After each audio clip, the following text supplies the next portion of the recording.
Amour divin, grâce infinie, Jésus m'a pardonné.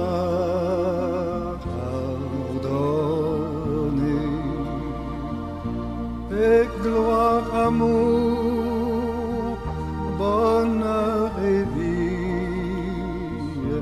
Jésus m'a tout donné. Jésus m'a tout donné.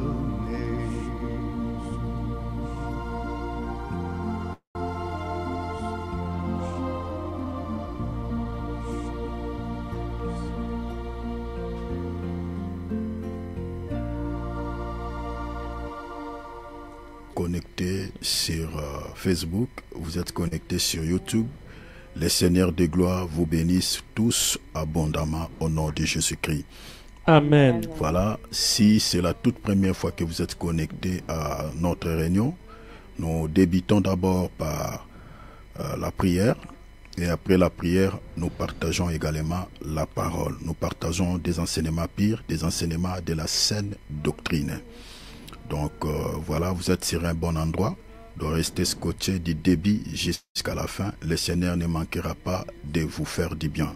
Si vous avez des soucis quant à la chair, vous avez des inquiétudes, vous attendez une solution de la part du Seigneur Jésus-Christ, voilà, profitez pendant ces temps que nous allons passer ici dans la présence de Dieu, priez avec nous. Donc peu importe la distance où vous vous retrouvez, la main de Dieu n'est pas courte pour sauver. Le Seigneur étendra sa main et il vous sauvera, il vous accordera la solution dont vous êtes en train de chercher auprès de lui. Si vous n'avez pas encore donné votre vie à Jésus, c'est le moment de le faire. Parce que le temps qui nous a été accordé par le Seigneur pour être sauvé, ce temps est en train de s'étendre vers sa fin. Donc c'est le moment de pouvoir donner sa vie à Jésus, donner sa vie entièrement au Seigneur pour être sauvé. Parce que après cette dispensation de la grâce, chers enfants de Dieu, ça sera le règne total de l'Antichrist. Et après le règne total de l'Antichrist, ça sera la fin du monde. Les signes qui annoncent la fin des temps de la grâce et la fin de ce monde, bien-aimés, sont visiblement vus, selon les prophéties bibliques. Plaise à Dieu, on parlera sur les prophéties bibliques. On vous révélera toutes ces choses par rapport à la situation géopolitique, donc toutes ces choses qui se déroulent à travers le monde par rapport aux prophéties bibliques, on vous révélera beaucoup de choses. Le retour du Seigneur Jésus-Christ est imminent, donc le Seigneur est tout proche à la porte.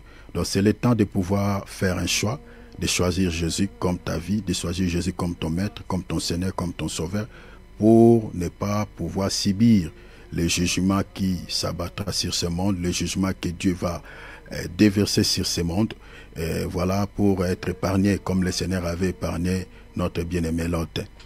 Donc, reçois Jésus dans ta vie comme Seigneur et Sauveur. Si tu ne sais pas comment le faire, regardez sur la bande passante sur vos petits écrans. Vous allez voir, il y a un email qui passe là. Donc, écrivez-nous, nous allons vous aider comment tu peux recevoir Jésus-Christ comme ton Seigneur et ton Sauveur, et qu'est-ce que tu dois faire pour pouvoir demeurer dans la foi chrétienne. Nous allons vous guider, nous allons vous orienter. Voilà, regarde la manière dont tu te conduis. Je l'ai toujours dit et je ne cesserai de le répondre. Le seul visa qui accordera aux hommes l'accès au ciel, ce n'est pas si une autre chose, si ce n'est que la vie de pureté, la sanctification, la sainteté.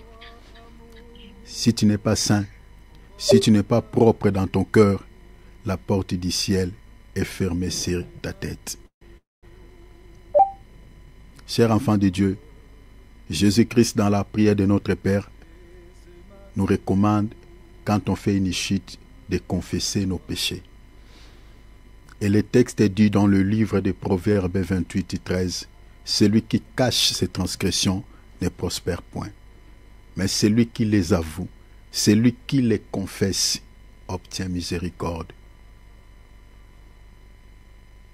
Dans la Bible, nous avons deux types de prospérité. Nous avons la prospérité spirituelle et la prospérité physique. C'est ça ce que l'apôtre Jean dit à Igaüs. Il dit, je veux que tu prospères en tous égards, comme prospère l'état de ton âme et que tu sois à bonne santé. La santé, c'est aussi une prospérité que Dieu nous donne. Quand tu es en forme et tu es en bonne santé, c'est aussi une prospérité. Il y a la prospérité financière, il y a la prospérité matérielle, il y a plusieurs types de prospérité sur le plan physique. Sur le plan spirituel, comme l'apôtre Jean a dit à Igaüs, il dit, je veux que tu prospères en tout, comme prospère l'état de ton âme. Il y a aussi la prospérité spirituelle. Le Seigneur peut te faire prospérer spirituellement. Il peut t'accorder les dons spirituels. Il peut t'accorder une vie très intime avec lui. Il peut t'accorder, voilà, des révélations, les dons de puissance. Il peut te faire une grâce exceptionnelle, même par rapport à ton ministère. Mais peu importe, que ce soit la prospérité spirituelle, que ce soit la prospérité sur le plan physique, le Seigneur dit, s'il y a le péché en nous, on peut être privé de cette prospérité. Il dit spirituellement, tu ne seras jamais prospère parce qu'il y a des péchés non confessés dans ton cœur. Réparons-nous, confessons nos péchés. Ne sois pas un hautain. Ne sois pas un orgueilleux. Un orgueilleux, c'est celui qui ne se reproche pas, car bien même il a marché à l'encontre de la parole de Dieu, il a désobéi à la parole de Dieu, il ne se reproche pas. La Bible dit, humiliez-vous sous la main puissante de Dieu. Humilie-toi. Humilie ton cœur. Sois humble. Demande pardon, Seigneur. Par rapport à la manière dont tu t'es comporté, les signes qui annoncent le retour de Jésus sont imminents, sont bel et bien vus, parce que Jésus a dit, quand vous verrez telle chose, telle chose, telle chose, sachez-le que je suis proche à la porte.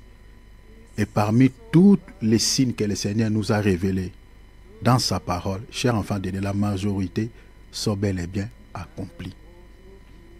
Si tu as une vie qui n'honore pas Dieu, c'est le moment de pouvoir te mettre en ordre, d'arranger ta vie. Cherchez comment tu peux honorer Dieu dans votre vie.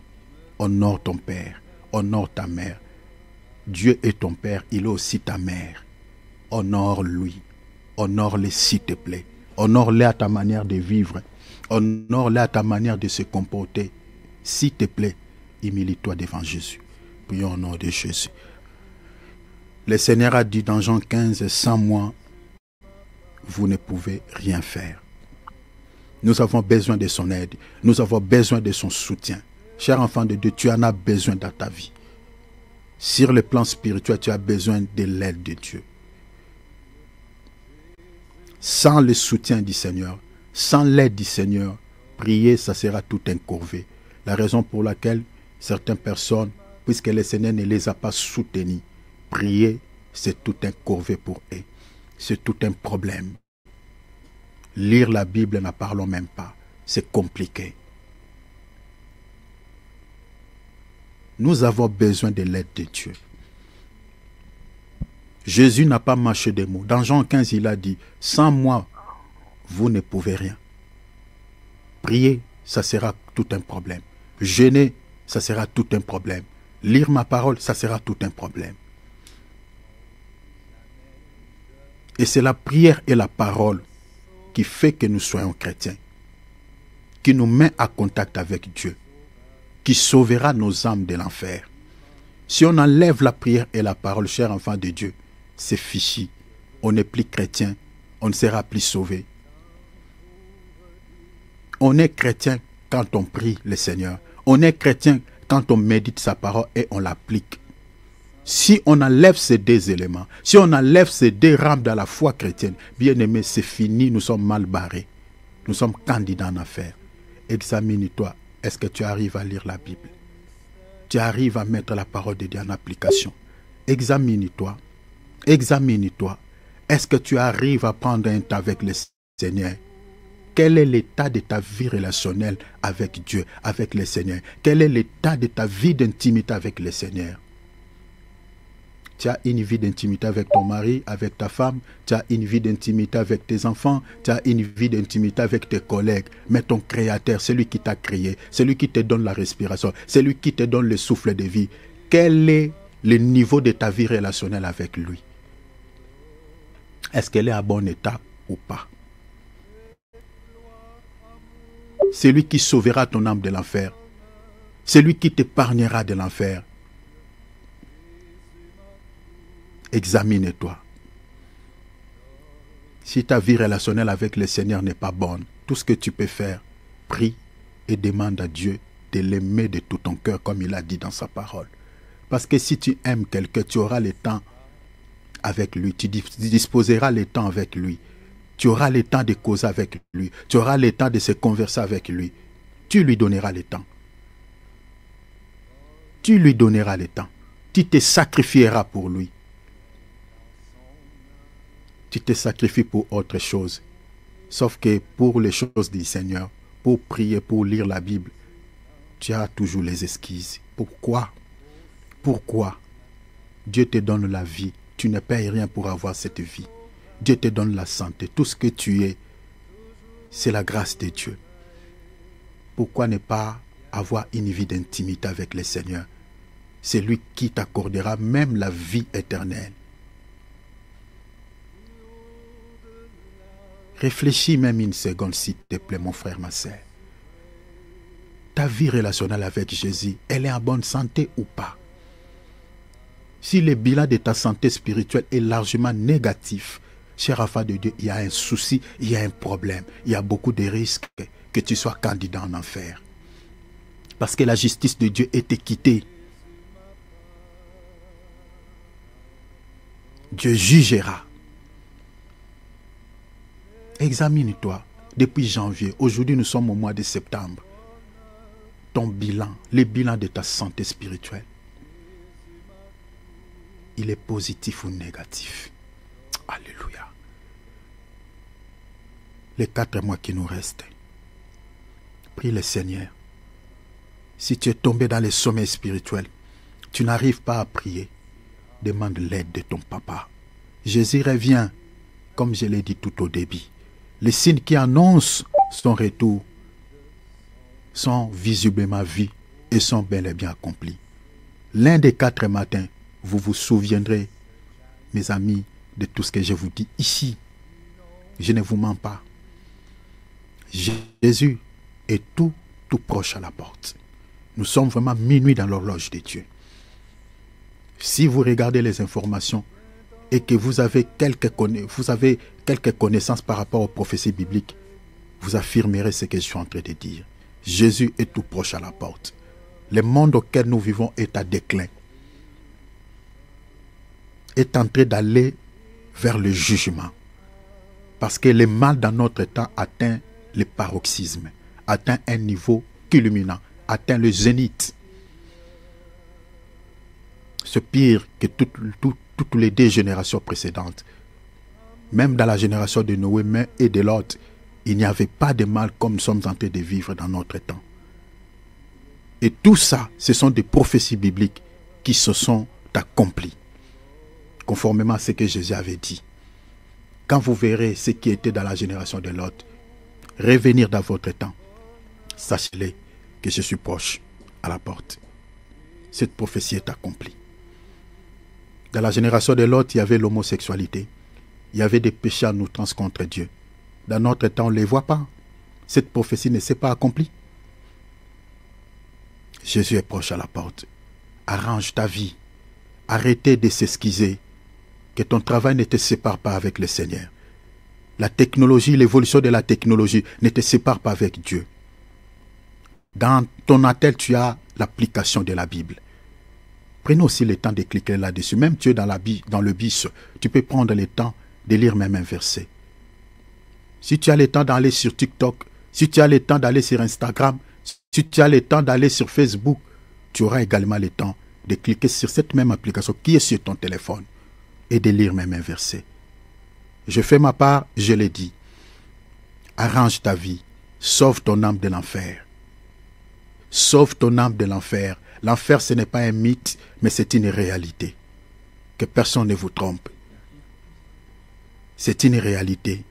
Luc 16, 19, c'est une réalité. Jésus lui-même l'a enseigné. Alors mets ta vie en ordre. Prie pour ta foi chrétienne. Prie pour ta vie relationnelle avec Dieu. Mets ta vie en ordre. Si tu as des problèmes avec les gens, cherche comment tu dois arranger avec ces gens.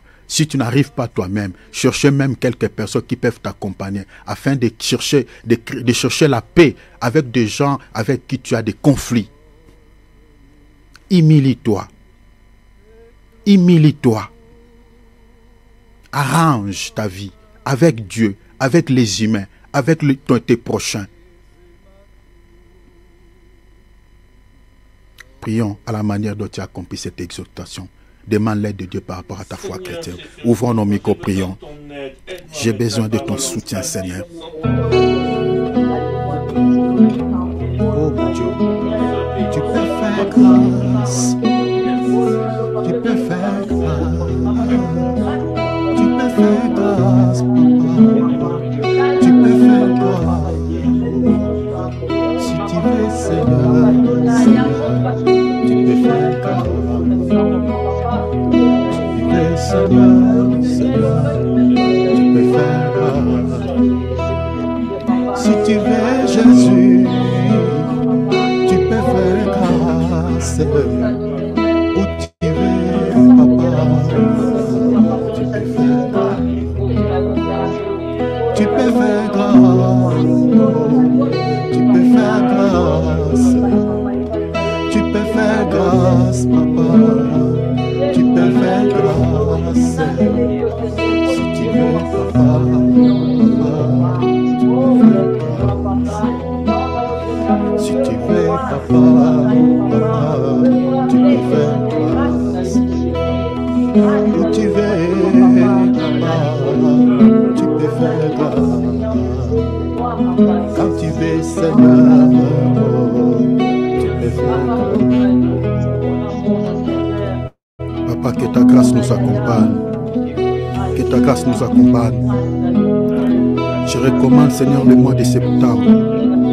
Je recommande le mois d'octobre, Seigneur, entre tes saintes mains. Je recommande le mois de novembre, Seigneur, entre tes saintes mains, Papa. Seigneur, le mois de décembre, Seigneur, que je ne vive que sous la grâce. Comme il est dit dans Psaume 23, oui, le bonheur et la grâce t'accompagneront tous les jours. Oh Père, je te prie, Seigneur, que je ne vive que sous la grâce.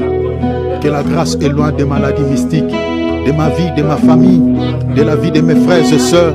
Que la grâce de Dieu me donne la victoire face à mes ennemis. Que la grâce de Dieu me donne le succès là où il y avait la déception. Que la grâce de Dieu me donne la réussite là où il y avait l'échec. Que la grâce de Dieu me donne toutes choses dont je cherche auprès de Dieu.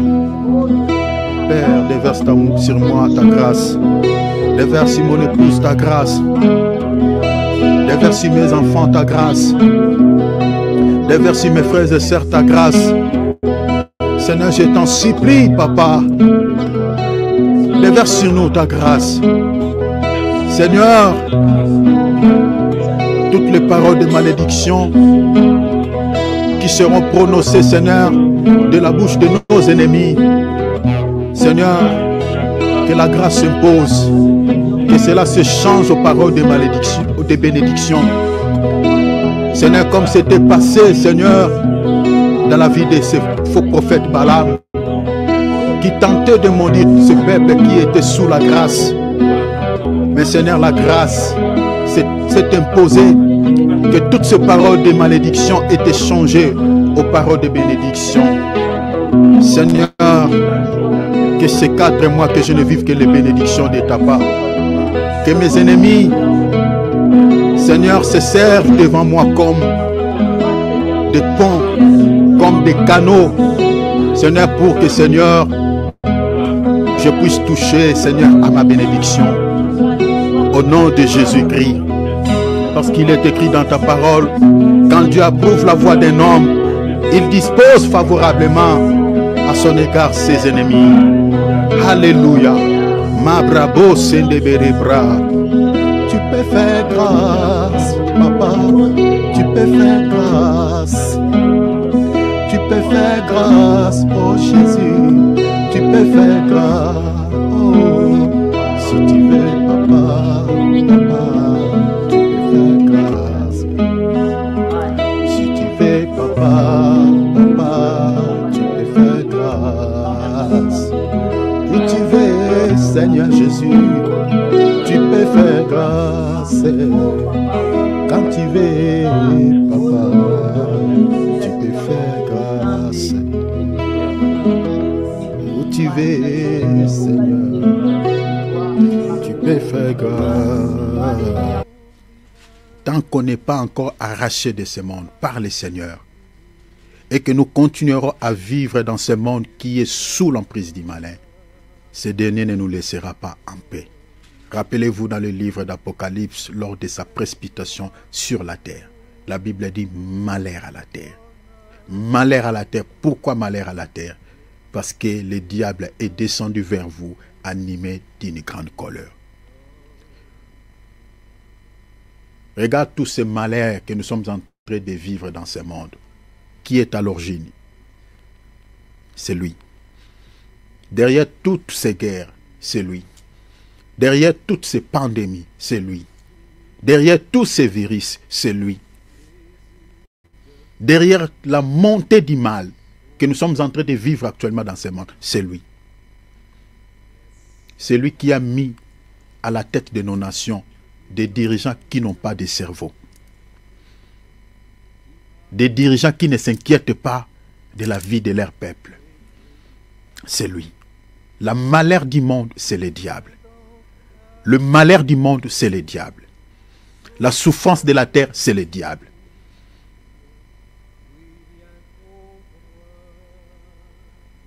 Dieu ne ment pas. Ce qui est dit dans le livre d'Apocalypse 12, c'est ça ce que nous sommes en train de vivre. Malheur à la terre à cause de sa présence au milieu de vous. Parce qu'il est animé d'une grande colère. Il est descendu vers vous. Mais la gloire soit rendue à Dieu. Parce que le Seigneur a mis aussi des armes à notre portée pour pouvoir combattre. Chers enfants de Dieu, dans ce monde, nous vivons comme dans une jungle. Il faut combattre pour ta survie. Il faut combattre pour subvenir, pour vivre. Si tu ne combats pas spirituellement, tu seras vaincu par la loi de la jungle. Nous sommes comme dans une jungle. Soit tu acceptes de servir le diable ou d'aller dans son camp, ou soit tu acceptes de rester dans le camp du Seigneur, mais de pouvoir combattre. Si tu ne combats pas sur le plan spirituel, tu seras dominé par des forces négatives. Jésus l'a dit dans la prière de notre Père, comme je nous avais enseigné que la prière de notre Père, c'est tout un enseignement.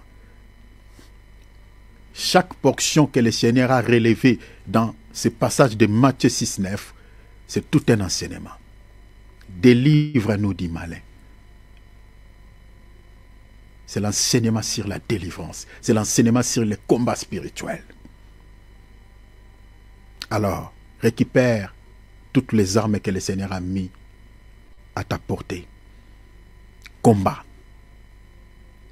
Renverser sens dessus-dessous tout ce qu'on a érigé dans le monde des ténèbres contre ta vie. Nous sommes en train d'aller vers la fin de l'année. Et comme nous le savons tous, chaque fin de l'année, il se déroule toujours de mauvaises choses. Souvent. Les gens pensent comment ils vont festoyer. Les gens pensent comment ils vont célébrer des fêtes. La fête de Noël, toutes les fêtes que nous célébrons chaque fin d'année. Le monde des ténèbres ne dorment pas aussi. Ils se préparent pour fêter à leur manière. La réjouissance dans le monde des ténèbres, c'est souvent notre malheur. Quand nous on se réjouit, c'est le malheur dans leur camp. Mais si tu veux te réjouir, que tu finisses cette année dans la paix, tu dois rester aux aguets, tu dois être comme une sentinelle, tu dois combattre. Combat pour ta vie, combat pour ton mari, combat pour ton mariage, combat pour tes enfants, combat pour ta famille restreinte, combat pour ta famille élargie, combat. Les 4 mois qui nous restent, demande à Dieu que le Seigneur puisse te séparer avec tes ennemis comme il avait fait au commencement. La Bible dit Dieu sépara la lumière avec les ténèbres. Qu'il te sépare, qu'il ne se rapproche pas, qu'il te sépare, parce qu'ils tenteront toujours de se rapprocher, parce qu'ils sont très têtus. Mais demande à Dieu qu'il te sépare avec tes ennemis, qu'il te sépare avec toutes ces personnes dans votre famille qui cherchent ta perte, qui cherchent à te nuire, qui cherchent à compliquer ta vie, qui cherchent à semer de mauvaises choses dans ta vie. Réveille-toi des sommeils spirituels, parce que l'ennemi sème là où il y a le sommeil. La Bible dit dans Matthieu 13, il avait semé livré pendant que les gens dormaient. Réveille-toi des sommeils spirituels. Sois fort dans la prière. Sois fort dans le jeûne. Réveille-toi s'il te plaît. Combat. Remets les 4 mois entre les mains de Dieu. Renverser tous les plans de l'ennemi contre ta vie durant ces 4 mois. Élevons nos voix. Prions, demandons le feu de l'esprit de consumer toutes les actions sataniques. Alléluia. Ouvrons nos micros. Prions. Alléluia. Ma bravo. Ria makante meresaya. Modelemi ngana fukami. Alléluia. Honnête-toi mina mikitisi. Epana yo nde nazwi bomoi. Ya libela seko na seko.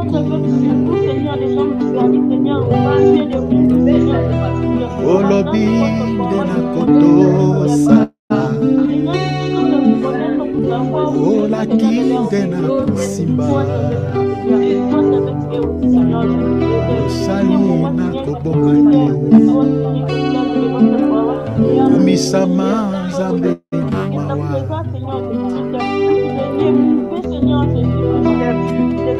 Natatoli lelo na bobuma. Yesu le mokonzi. Natoli lelo na bobuma. Yesu le mokonzi. Alléluia. Ofanda na motema nanga. Na esika ebulisama e. Bipayo zanga pe nazala Yesu. Yanga na yo ekosila te o. Moninga nanga ya tango nyonso Ngolunga na zwa ndeko yeba yo. Onde osengela pona ngai. Yesu yaya yoza malamu e. Natatoli lelo na bomoi nanga. Yesu nde mokonzi. Natatola yo lelo yo na motema nanga yaya. Yesu nde mokonzi.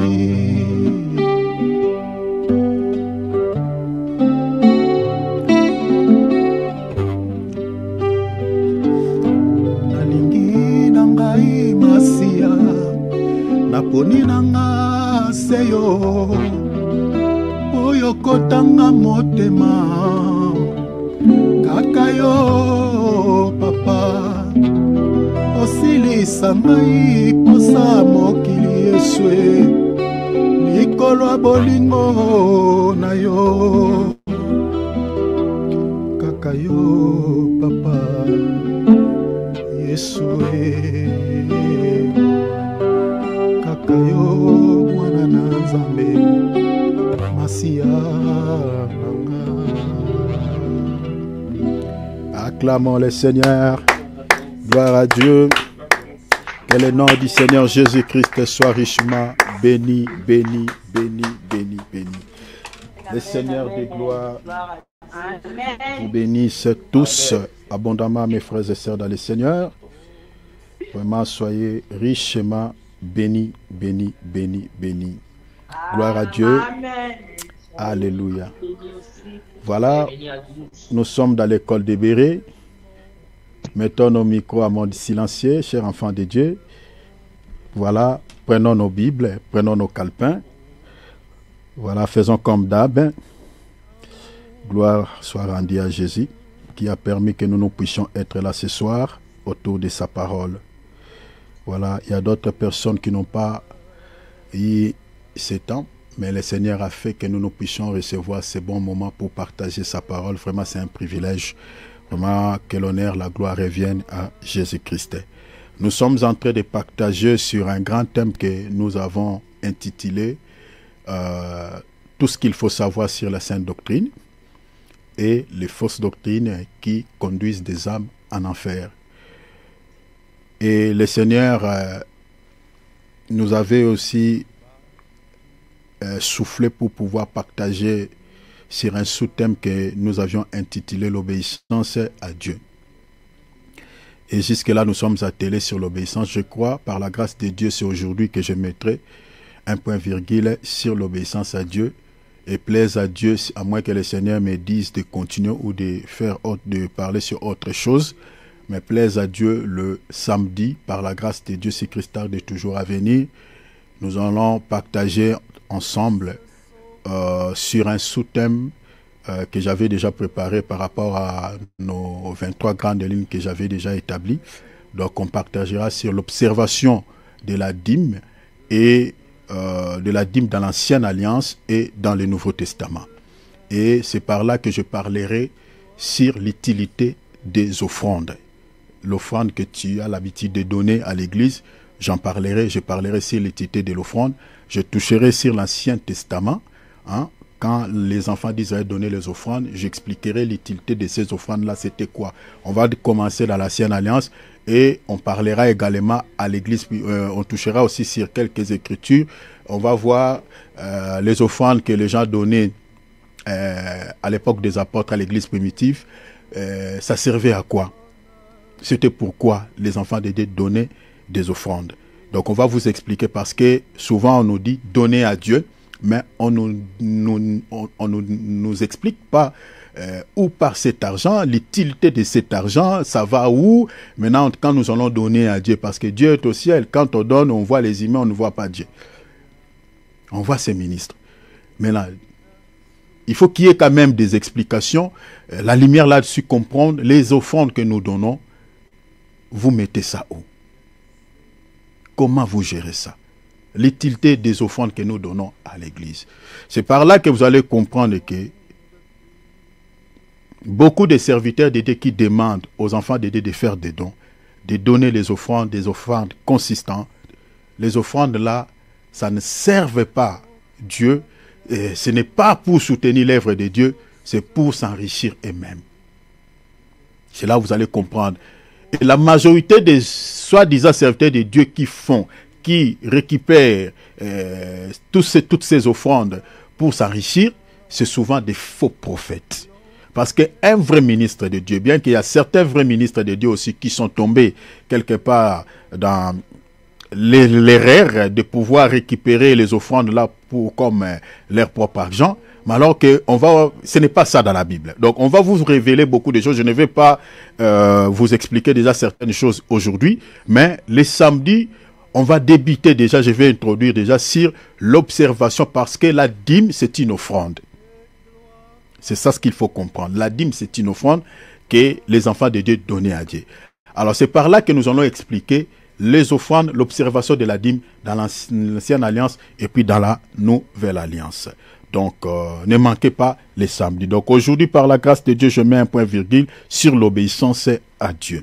Alors les textes de base que nous sommes en train d'exploiter, par rapport à ce sous-thème, c'est 1 Samuel chapitre 15 verset 22 et puis Jean 14 23 à 24. J'avais dit que le premier et le plus grand commandement de toute la Bible, selon de toute la Bible, comme j'avais dit, c'est l'obéissance à Dieu et à sa parole. C'est ça ce qu'il faut garder.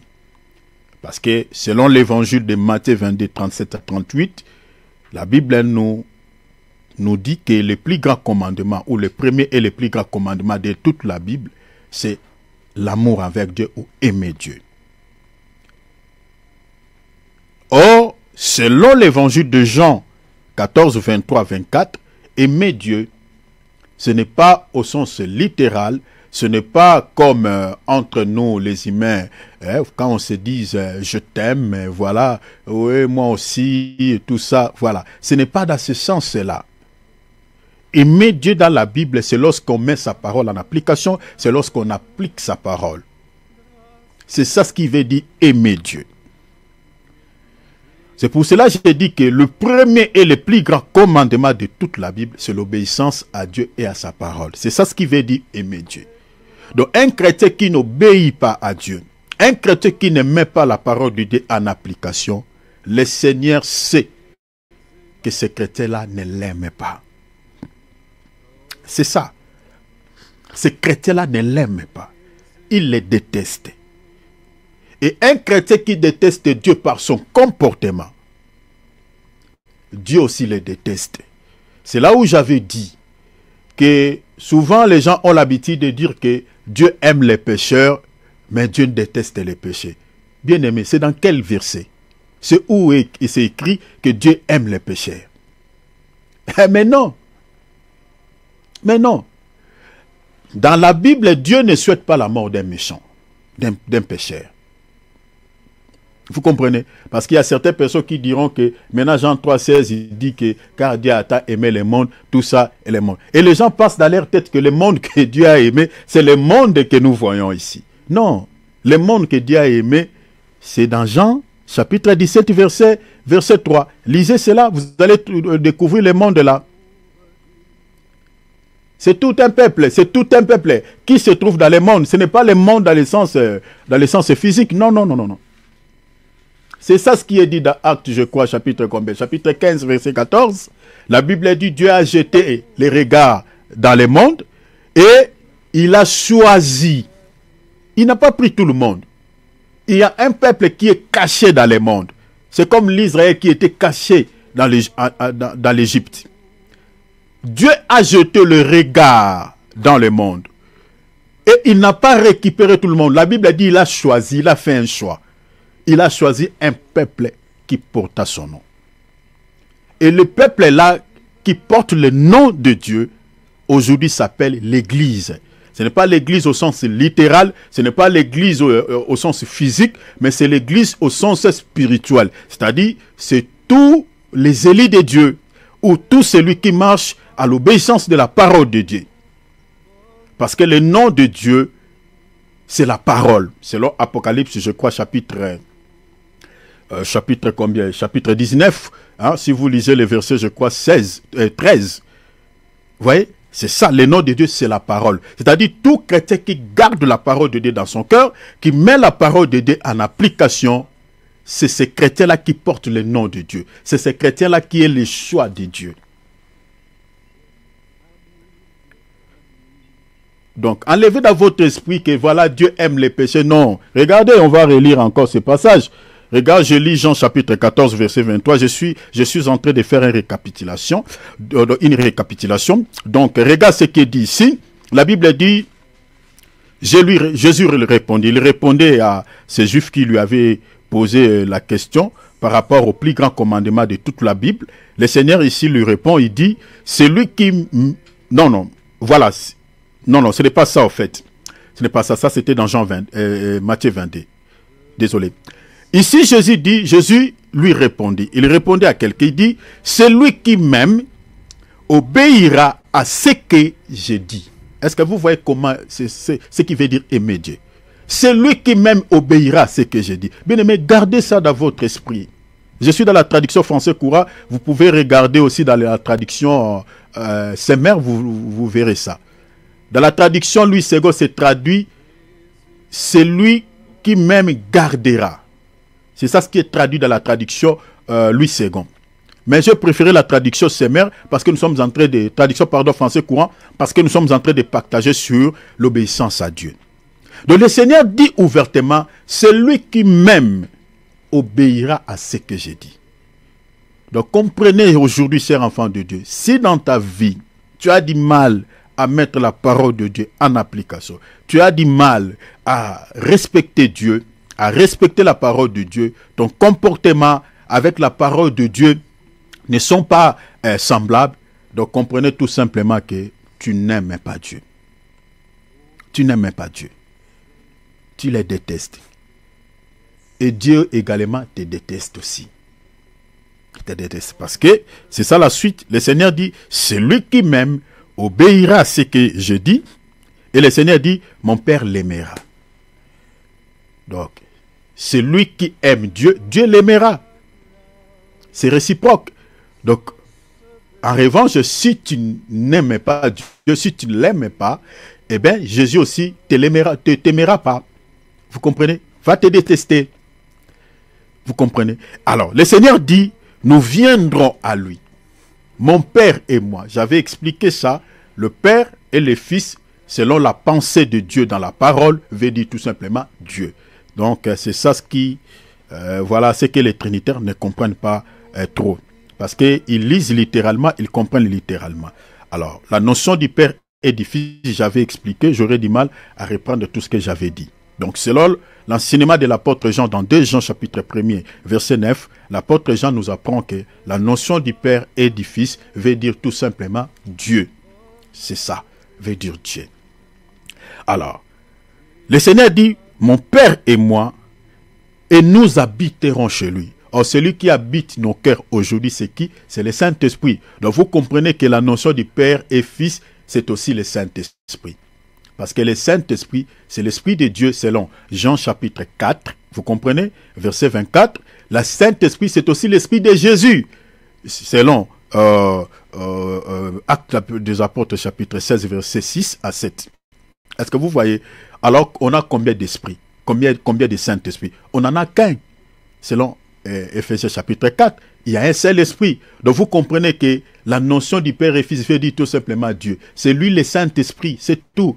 Au ciel, il n'y en a pas trois dieux. Jean, sur l'île de Patmos, il avait vu un seul trône. Il n'avait pas vu plusieurs trônes. Il y avait le Saint-Esprit à côté, il y avait un Père à côté, il y avait un Fils. Il n'y en avait pas. Il n'y avait qu'un seul trône.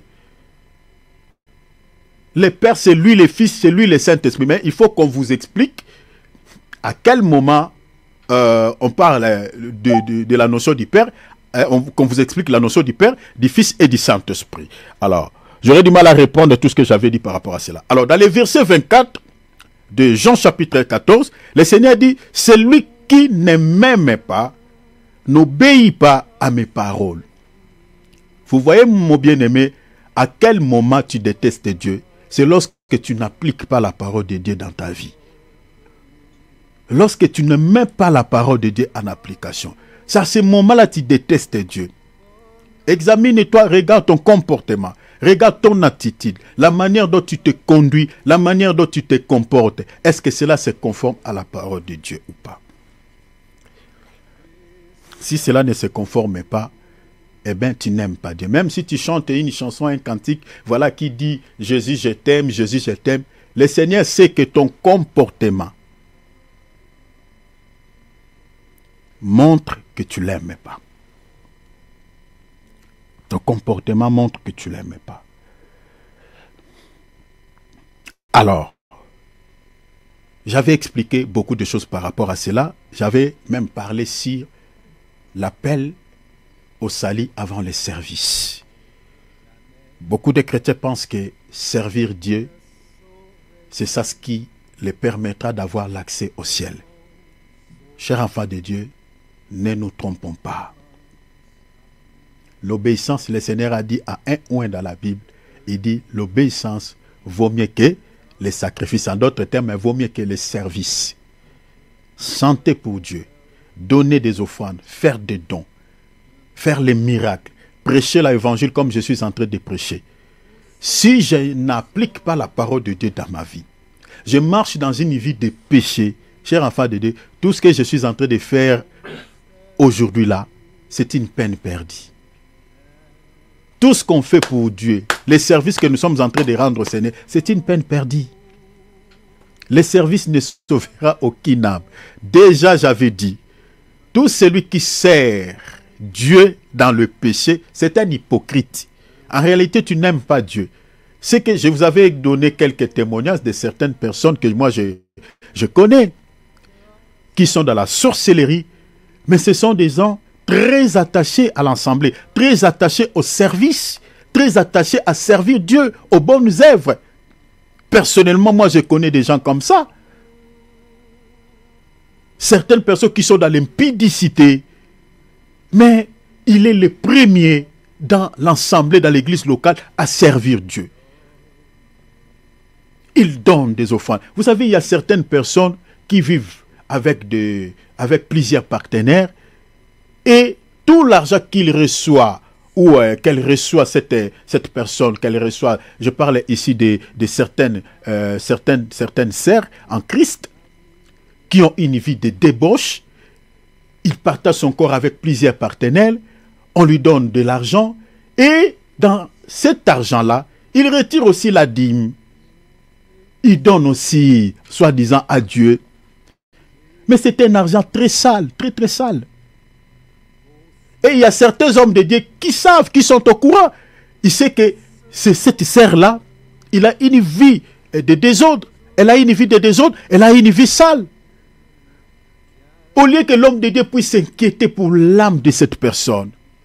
Parce que Jésus était mort à la croix de Golgotha pour sauver son âme.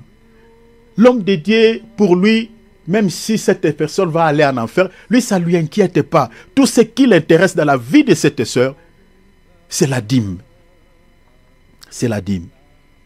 Ma sœur, si tu m'attends et que tu sais que tu vis une vie sale et que l'homme de Dieu est au courant de cela et que tu lui donnes, tu fais des dons à l'église, mais il ne te réprimande pas, il ne te reproche pas. Tu donnes des dîmes, mais tu n'as jamais reproché, tu n'as jamais ramené à l'ordre par rapport à cette vie. C'est un faux prophète. Il te prépare pour aller en enfer.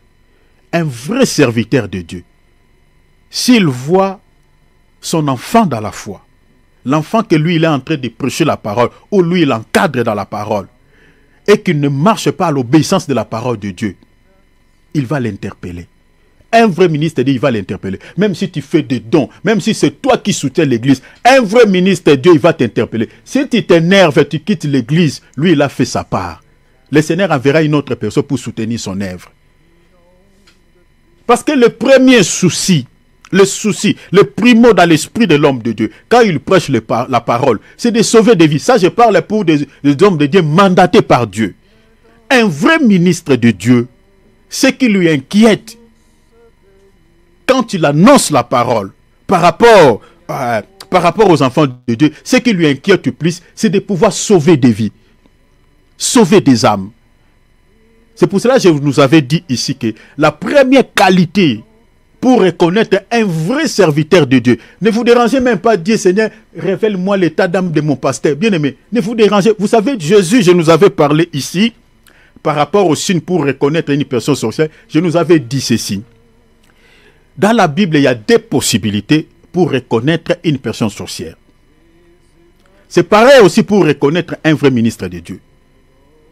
Le Seigneur a mis à notre disposition les dons de révélation. Nous en avons 3. La prophétie, la parole de connaissance et le discernement des esprits. Et la deuxième possibilité que le Seigneur a mis à notre portée, c'est aussi les signes. Parce que le Seigneur a dit quoi? Par rapport aux faux prophètes, lisez l'évangile de Matthieu chapitre 7, verset 15, lisez jusqu'au verset 20. Le Seigneur dit, gardez-vous des faux prophètes. Ils viennent en vous en vêtements de brebis. Mais le Seigneur dit quoi? Pour les reconnaître, le Seigneur nous dit de prier, de faire allégeance au Saint-Esprit, afin que le Saint-Esprit nous révèle. Non, le Seigneur nous dit c'est par les signes. Le signe peut expliquer le comportement d'un serviteur de Dieu, peut expliquer l'attitude d'un serviteur de Dieu. la manière dont il vous prêche la parole, est-ce qu'il respecte la sainte doctrine, la doctrine que les apôtres nous ont léguée? Je nous avais dit, la première qualité d'un vrai serviteur de Dieu qui vous prêche la parole, c'est qu'il dénonce les péchés dans son enseignement, dans son message. Même ici, il va vous prêcher sur autre chose, mais il va toujours faire un ricochet là. Parce que bien aimé, si on n'abandonne pas les péchés, la porte du ciel est fermée. La Bible dit quoi? Le salaire du péché, c'est la mort. Tous son péchés sont privés du ciel, sont privés de la gloire de Dieu. Mais si on néglige ces messages, si on néglige le message de la repentance, on néglige le message de la sainteté, on néglige le message de la sanctification, eh bien, les gens partiront en enfer, tranquillement. Tranquillement. Parce que le corps que nous portons, le corps adamique, bien aimé, aime les péchés. C'est un corps qui aime les péchés, qui déteste la sainteté. Ce qui nous aide à demeurer dans la sainteté, c'est la prière, le jeûne et l'abstinence. Si on ne respecte pas tout ça, bien aimé, eh bien, même moi qui vous prêche la parole, et tel que je suis là, moi je ne peux pas vous dire que moi je ne pêche pas. Non. Il arrive des fois, si vous demandez à ma femme mon attitude, elle vous dira. Elle vous dira. Des fois, on tombe dans un péché par nos langages. Des fois, on peut se mettre en colère. Des fois, voilà. La raison pour laquelle Jésus tarde à venir, parce que il est comme les véritables potiers. Il est en train de nous façonner. Il est en train de nous donner la belle forme. C'est pour cela qu'il tarde à venir. Donc, si on ne condamne pas les péchés, eh bien, nous allons vivre confortablement dans les péchés. On va se laisser fouguer dans les mal. Donc, tout serviteur de Dieu connaît ça. Le Seigneur a dit sans la sanctification. Donc, s'il n'y a pas l'abandon du péché, la porte du ciel est fermée. Donc, si vous voyez un serviteur de Dieu qui n'a pas l'habitude, lorsqu'il se place du haut de la chair, de condamner les péchés, d'exposer les péchés, bien aimé, c'est fort probable qu'il soit un faux ministre de Dieu. Mais maintenant, une sœur qui vit dans une vie de débauche, une vie d'impudicité, il vient te donner tout le temps les dîmes et que tu es au courant, toi, ministre de Dieu. Tu n'interpelles pas cette sœur. Eh bien, tu es un faux prophète. Donc, ma sœur, si tu es en face d'un tel serviteur qui connaît ta vie de désordre et que tu fais des dons à l'église, il te dit rien, il ne te reproche pas, il ne t'interpelle pas. Sachez-le que c'est quelqu'un qui ne t'aime pas, c'est quelqu'un qui te prépare, donc c'est-à-dire, tel que tu es là, tu partiras en enfer tranquillement, aisément. Donc il te prépare pour aller en enfer. Tout ce qui l'intéresse dans ta vie, ce n'est pas ton âme, c'est l'argent que tu lui donnes. Alors, servir Dieu ne sauvera aucune âme. Alors, j'avais parlé aussi sur la piété ou l'obéissance à Dieu. J'avais dit tantôt que la piété ou l'obéissance à Dieu est attachée à deux types de promesses. Retenez ça, n'oubliez jamais cela. La piété ou l'obéissance à Dieu est attachée à deux types de promesses, parmi lesquelles nous avons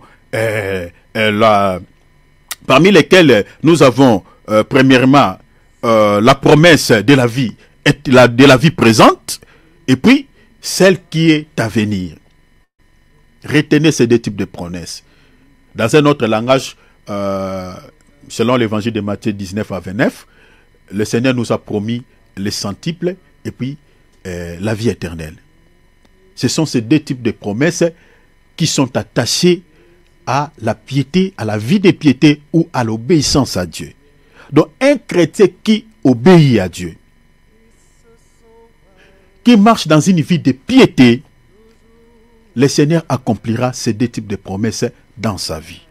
Regardez par exemple dans 1 Timothée 4, verset 8. Le Seigneur, l'apôtre Paul enseigne, il dit, exerce-toi à la piété, c'est-à-dire à l'obéissance à Dieu, car l'exercice corporel est utile à peu de choses. Tandis que la piété, est-ce que vous voyez, la piété est utile à tout. L'apôtre Paul dit, elle a la promesse de la vie présente et de celle qui est à venir, c'est-à-dire les salis. Bien aimé, vous voyez qu'il y a tout intérêt de marcher dans la crainte du nom du Seigneur. Regardez de telles promesses.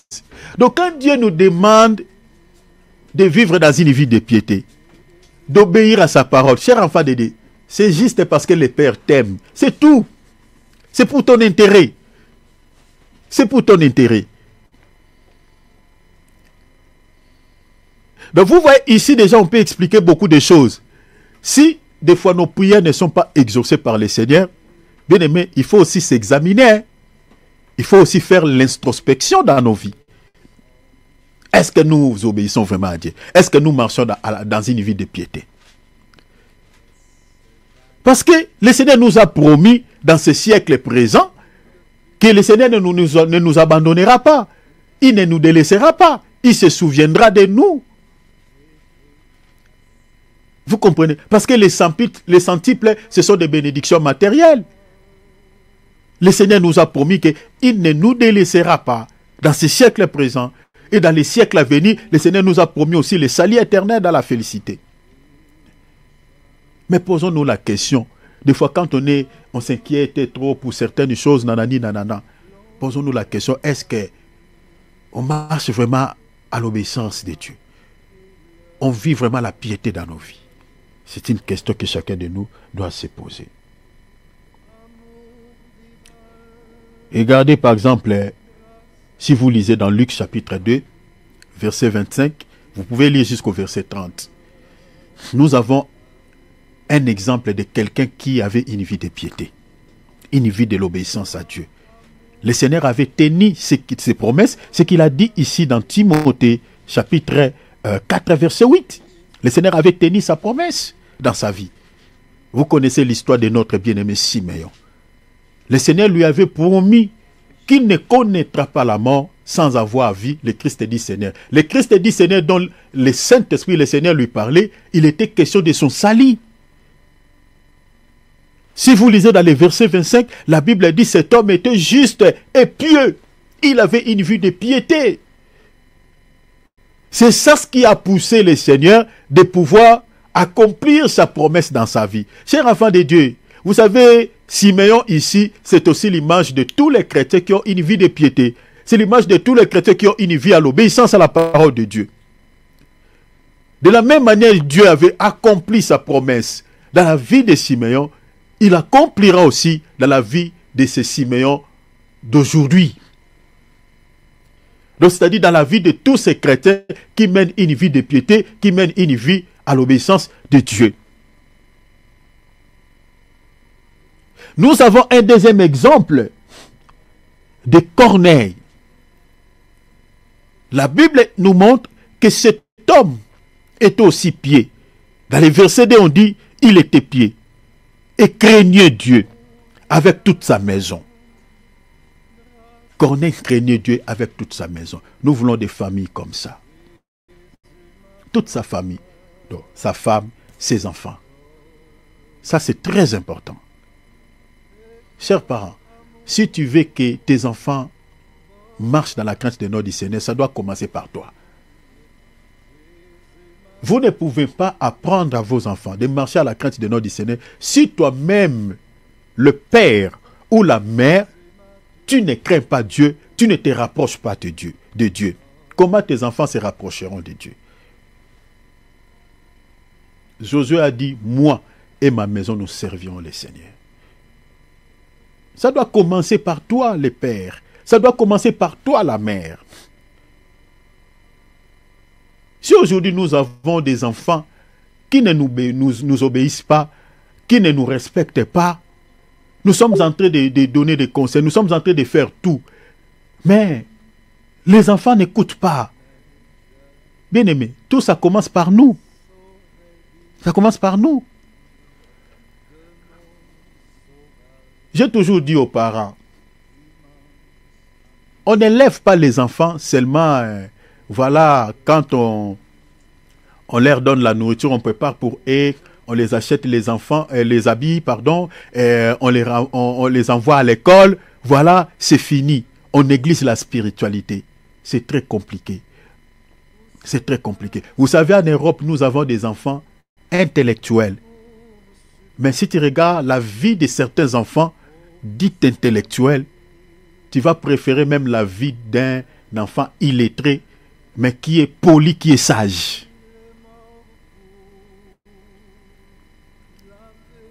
Nous avons des enfants envoûtés.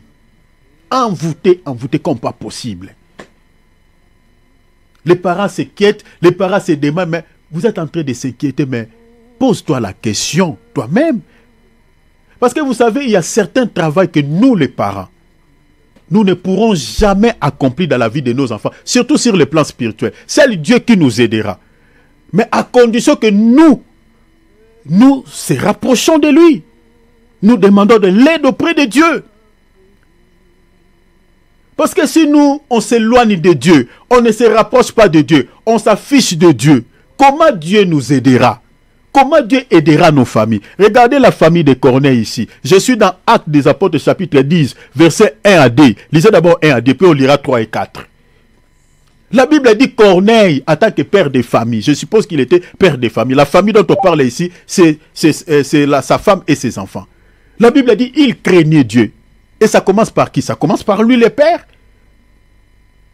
Ça commence par les parents. Lisez même l'histoire de Géolier. Nous avons plusieurs familles dans la Bible. Acte 16. Géolier, il était seul lorsqu'il avait reçu l'évangile. Mais quand il a voulu donner sa vie à Jésus, il n'a pas fait ça lui seul. Il a amené sa femme, il a amené également ses enfants. Tous étaient baptisés. Pourquoi nous, les parents d'aujourd'hui, on ne fait pas comme ça? On ne suit pas ces modèles. Et quand nos enfants vont commencer à nous manquer, à vivre comme ils veulent, eh bien, tout ce que nous avons je ne sais pas, tout ça déjà pour plaire, c'est tout. On s'inquiète, on se demande, on se pose, mais la réponse, elle est simple.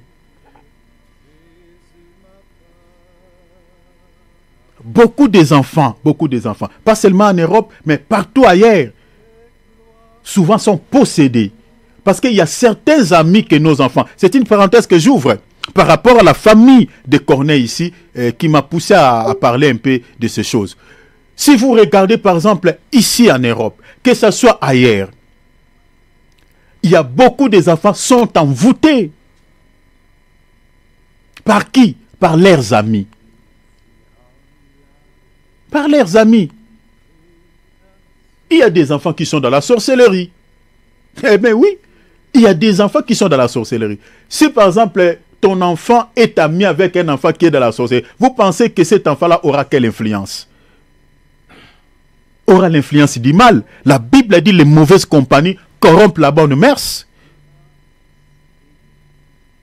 Si ton enfant est mal accompagné dans sa vie, eh bien, il va se comporter à un enfant impoli, un enfant qui ne respecte pas ses parents. Tout ça commence par nous, les parents. Ça remonte par nous. Nous. Si nous voulons que nos enfants marchent, nous respectent d'abord et marchent à la crainte de notre Seigneur, nous, les parents, nous devons d'abord faire cette démarche de se rapprocher de Dieu et de rapprocher aussi nos enfants vers le Seigneur. Même si nos enfants côtoient des amis qui sont possédés, des amis qui sont envoûtés, qui sont dans la sorcellerie, le Seigneur ne nous délaissera pas, n'abandonnera pas nos enfants. Il les aidera parce qu'on se rapproche de lui avec nos familles. C'était juste une parenthèse que j'ouvre, je la referme. Parce que la Bible nous dit que Corneille était un homme pieux et craignait Dieu avec toute sa famille, de sa femme et ses enfants. C'est très important. Apprenez à nos enfants la parole de Dieu. Ça sera aussi pour notre intérêt. Parce qu'un enfant qui connaît Dieu ne peut pas manquer de respect à ses parents. Un enfant de Dieu, un enfant qui a la connaissance de la parole de Dieu ne peut pas désobéir à ses parents. Il va respecter ses parents. Mais si nous n'apprenons pas à nos enfants la parole de Dieu, nous ne montrons pas le vrai. Regardez, Proverbe 6. Je ne sais pas pourquoi c'est. Regarde le Proverbe, par exemple, 22, verset 6. La Bible dit quoi? Montrer à l'enfant la voie qu'il doit suivre. Quand il sera vieux, il ne s'en détournera pas. La bonne voie aujourd'hui, c'est la voie du Seigneur. Donc si tu montres à ton enfant, quand il est petit, la voie du Seigneur, quand il sera vieux, cet enfant-là ne s'égarera pas. Il sera un enfant béni pour vous. Mais si on ne montre pas à nos enfants la voie du Seigneur, eh bien, quand ils vont devenir grands, on n'aura que des yeux pour pleurer. Parce qu'ils seront comme une carie sur nos dents et ça sera compliqué. On souhaitera même leur mort. Donc, la Bible dit qu'on était pieds et il craignait Dieu. Et la Bible nous donne un petit détail. La Bible dit il donnait beaucoup d'argent au peuple et ne cessait de prier Dieu. Donc vous voyez, c'est ça ce que je nous avais dit le dimanche, que le vrai amour ou le véritable amour s'exprime aussi par les services. Donc c'est-à-dire les bonnes œuvres. Parce qu'une personne qui sert Dieu étant dans le péché, c'est un hypocrite. C'est un hypocrite. Parce qu'on ne peut pas aimer Dieu et vivre dans les péchés. C'est ça ce que le Seigneur a dit il dit dans Matthieu 7, 22, il dit aux gens qui réclamaient, dans les derniers jours, le Seigneur dit, plusieurs me diront, n'avons-nous pas prophétisé à ton nom? Service. N'avons-nous pas fait des miracles à ton nom? Service. N'avons-nous pas chassé les démons à ton nom? Service. Ils croyaient qu'en servant Dieu dans les domaines de puissance, dans les domaines de prophétie, en chassant les démons, c'est ça ce qui va leur accorder l'accès au ciel. Le Seigneur à la fin dit, retirez-vous de moi. Je ne vous ai jamais connu. Pourquoi? Parce que vous étiez dans l'iniquité. L'iniquité, c'est le péché. Donc quand on sert Dieu dans les péchés, ces services-là que nous sommes en train de rendre au Seigneur, tout en vivant dans les péchés, c'est une peine perdue. C'est une peine perdue. C'est un passe-temps. Donc ici, je suis en train de décourager toute personne qui sert Dieu dans les péchés. Je te dis, allez servir les diables dans le monde. Allez même toucher les fétiches. C'est fort ce que je dis, mais allez là-bas. Parce que si tu comptes servir Dieu, alors marchez à l'obéissance de sa parole. Respectez Dieu. Parce que l'obéissance à Dieu t'accordera les salis et les services que tu es en train de rendre au Seigneur, t'accordera la récompense.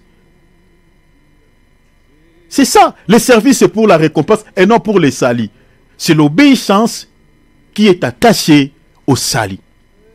Alors, vous remarquez ici dans Acte 10, la Bible nous montre noir sur blanc que Corneille, la Bible dit il était pieux et craignait Dieu.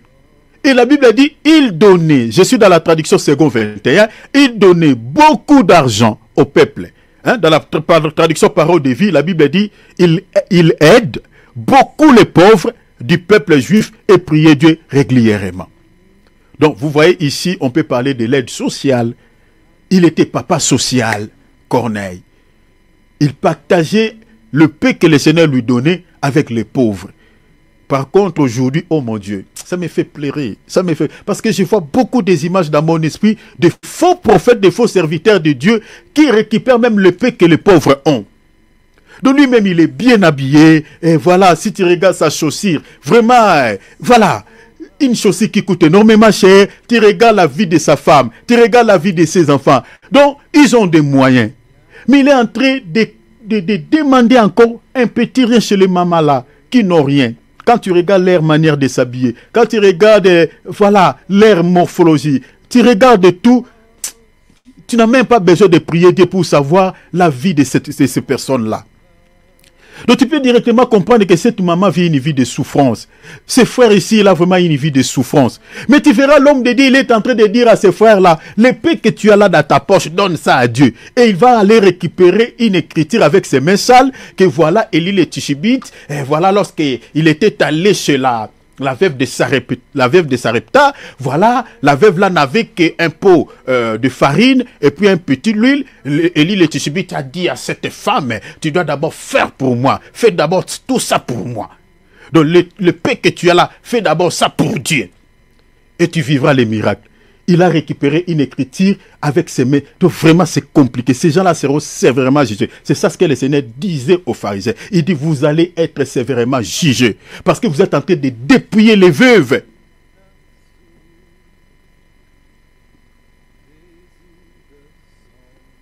L'histoire de la veuve de Sarepta. Cette veuve-là, c'est l'image de l'Église. Vous ne pouvez pas aller récupérer cette église et cette écriture-là pour demander les sous aux enfants de Dieu qui sont pauvres. Non. Cette femme-là, elle est l'image de l'Église. Elle, c'est l'image du Seigneur Jésus-Christ qui a quitté l'Israël, il a abandonné l'Israël. Il est allé vers l'Église, vers les nations. La farine, c'est l'image de la parole. L'huile, c'est l'image de l'Esprit. Aujourd'hui, l'Esprit est avec nous, la parole c'est chez nous, Élie est avec nous. Donc toi, tu ne peux pas aller récupérer cette écriture-là pour soutirer des sous, soutirer de l'argent aux poches des chrétiens. Dire que voilà, cette veuve, elle n'avait rien, elle n'avait que la farine, elle n'avait que ce peu d'huile, voilà. Donner tout ce que tu as. Voleur.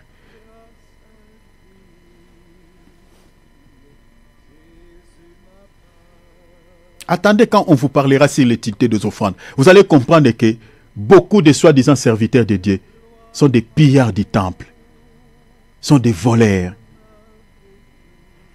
Attendez, on vous parlera sur l'utilité des offrandes ici. Parce que je parlerai de la dîme les samedis. Corneille, l'amour qu'il avait pour Dieu, il manifestait cet amour. Non seulement dans la crainte de Dieu, mais la Bible dit quoi? Il donnait aussi. Il soutenait les pauvres. Parce que vous savez, soutenir un pauvre, c'est donner à Dieu. C'est ça ce qui est dit dans Proverbe. La Bible dit, celui qui prête aux pauvres, prête à Dieu. Donc quand vous aidez les gens qui sont dans la détresse, les malheureux, les pauvres, en quelque sorte, vous êtes en train d'endetter Dieu. C'est ça ce que Corneille faisait. La raison pour laquelle, dans le verset 3, la Bible dit, vers 3 heures de l'après-midi, il vit clairement dans une vision un ange de Dieu entrant chez lui et lui dit, Corneille. Il fixa les regards sur lui et rempli de crainte, répondit, qu'y a-t-il, Seigneur? L'ange lui dit, tes prières et tes dons que tu as fait, vous voyez les services que tu as fait, sont montés devant Dieu et s'en est souvenu. Waouh! Bien-aimé, quand tu aides les gens qui sont dans la détresse, sachez-le que tout ce que tu es en train de faire, ça monte au ciel vers Dieu. C'est pour cela, ici, j'aimerais dire aux gens qui ont l'habitude d'aider les gens qui sont dans la détresse, de soutenir les pauvres, de ne pas arrêter. N'arrêtez pas. Parce que tous les biens que vous êtes en train de faire au nom du Seigneur Jésus-Christ, cela monte au ciel. Amen. Amen. Cela monte au ciel. C'est ça la vérité biblique. Amen. L'ange lui a dit, tes prières et tes dons que tu fais sont montés devant Dieu. Sont montés devant Dieu. Ma sœur, si tu as les dons de la libéralité, mon frère, si tu as les dons de la libéralité, n'arrête pas. Même si les gens te rendent les mauvais services, te rendent le mal pour le bien que tu les fais, n'arrête pas de faire les biens. Surtout si tu le fais dans le Seigneur, n'arrête pas. Parce que tout ce que tu es en train de poser comme bonne action ou comme bonnes œuvres monte au ciel vers le Seigneur. Et le Seigneur se souviendra de toi comme il s'était souvenu à Corneille. Mais associer tes bonnes œuvres avec la piété, la vie de piété, comme Corneille, pour que le Seigneur se souvienne de toi. Parce que le Seigneur nous a promis 2 types de promesses, les centiples et les salis. Donc l'obéissance ou la vie de piété est attachée à ces 2 types de promesses. Vous voyez ici, je nous ai donné 2 exemples de Siméon et de Corneille. Ces gens qui avaient une vie de l'obéissance à Dieu, qui avaient une vie de piété. La Bible nous montre que le Seigneur a accompli ses promesses, a tenu ses promesses dans la vie de ces 2 bien-aimés. Dieu s'est souvenu de Corneille. Si vous lisez l'histoire, vous allez voir, le Seigneur lui avait accordé les salis.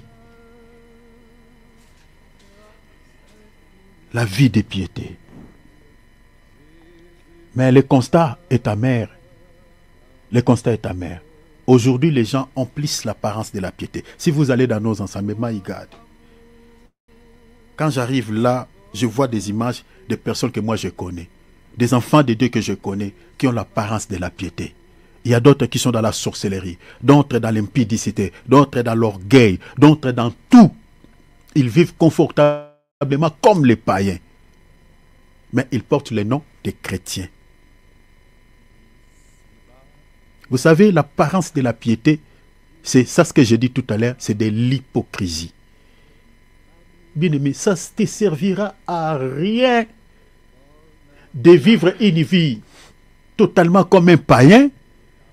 Eh bien, tu es chrétien, tu chantes à la chorale, tu chantes à l'église, tu prêches la parole, tu sers Dieu dans un domaine, je ne sais pas, tu occupes une tâche à l'église. Tout ce que tu es en train de faire là ne couvrira jamais tes péchés aux yeux de Dieu. Pour que tes péchés soient pardonnés aux yeux de Dieu, tout ce que tu peux faire, c'est la repentance de se repentir. Vous savez, Jean-Baptiste, il était grand par rapport à quoi? Par rapport à ces messages de la repentance. Ces messages étaient éradiqués dans la plupart de nos assemblées. Beaucoup de serviteurs de Dieu ne prêchent plus sur la repentance. Tout ce qu'ils ont comme message, tout ce qu'on attend, Percée 2025. 4 clés de bonheur. Comme nous sommes en train d'aller vers la fin de l'année, vous allez voir, il y aura des affiches pour traverser l'année à bonté. Regarde, Réveillon 2026. Ma sœur, attendez, vous allez voir, à partir du mois de novembre, vous verrez des affiches. Ce sont ces gens-là, des menteurs. À des moments comme ceci, vous êtes en train de parler aux gens, Percée 2025, Percée 2026. Comment être millionnaire? Comment, à ce moment ici, Jésus est tout proche à la porte. Vous êtes en train encore de distraire les enfants de Dieu avec des messages qui ne ciblent que la chair, qui ne ciblent pas l'âme. Est-ce que Jésus-Christ était mort à la croix de Golgotha pour sauver notre chair ou pour sauver notre âme? Pour nous donner la vie quant à la chair ou pour nous donner la vie éternelle? C'est ça ce qui est dit dans Jean 3,16. Car Dieu a tant aimé le monde, il a donné Jésus comme sacrifice par expiatoire pour que nous ayons le mariage, pour que nous ayons beaucoup d'argent, que nous soyons des millionnaires. C'est ça ce qui est dit là-bas. Jésus était mort pour ça. Jésus était mort à la croix de Golgotha pour le salut de nos âmes. C'est pour sauver notre âme.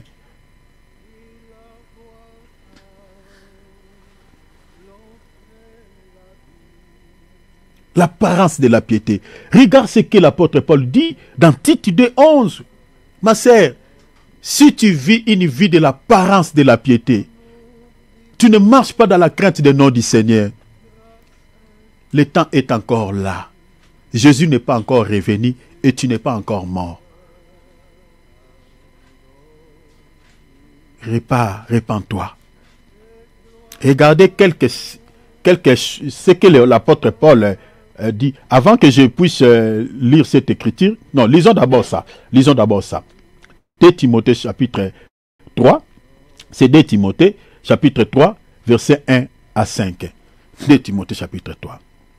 La Bible dit ceci. Mon bien-aimé Philippe, aidez-moi avec la lecture rapidement, mon frère, s'il te plaît. Aidez-moi, écoutez ça bien. Sache que dans les derniers jours, les derniers jours, c'est la fin des temps. Il y aura des temps difficiles. La Bible dit il y aura des temps difficiles. Vous voyez ce que l'apôtre Paul dit ici. Nous sommes pleinement dedans.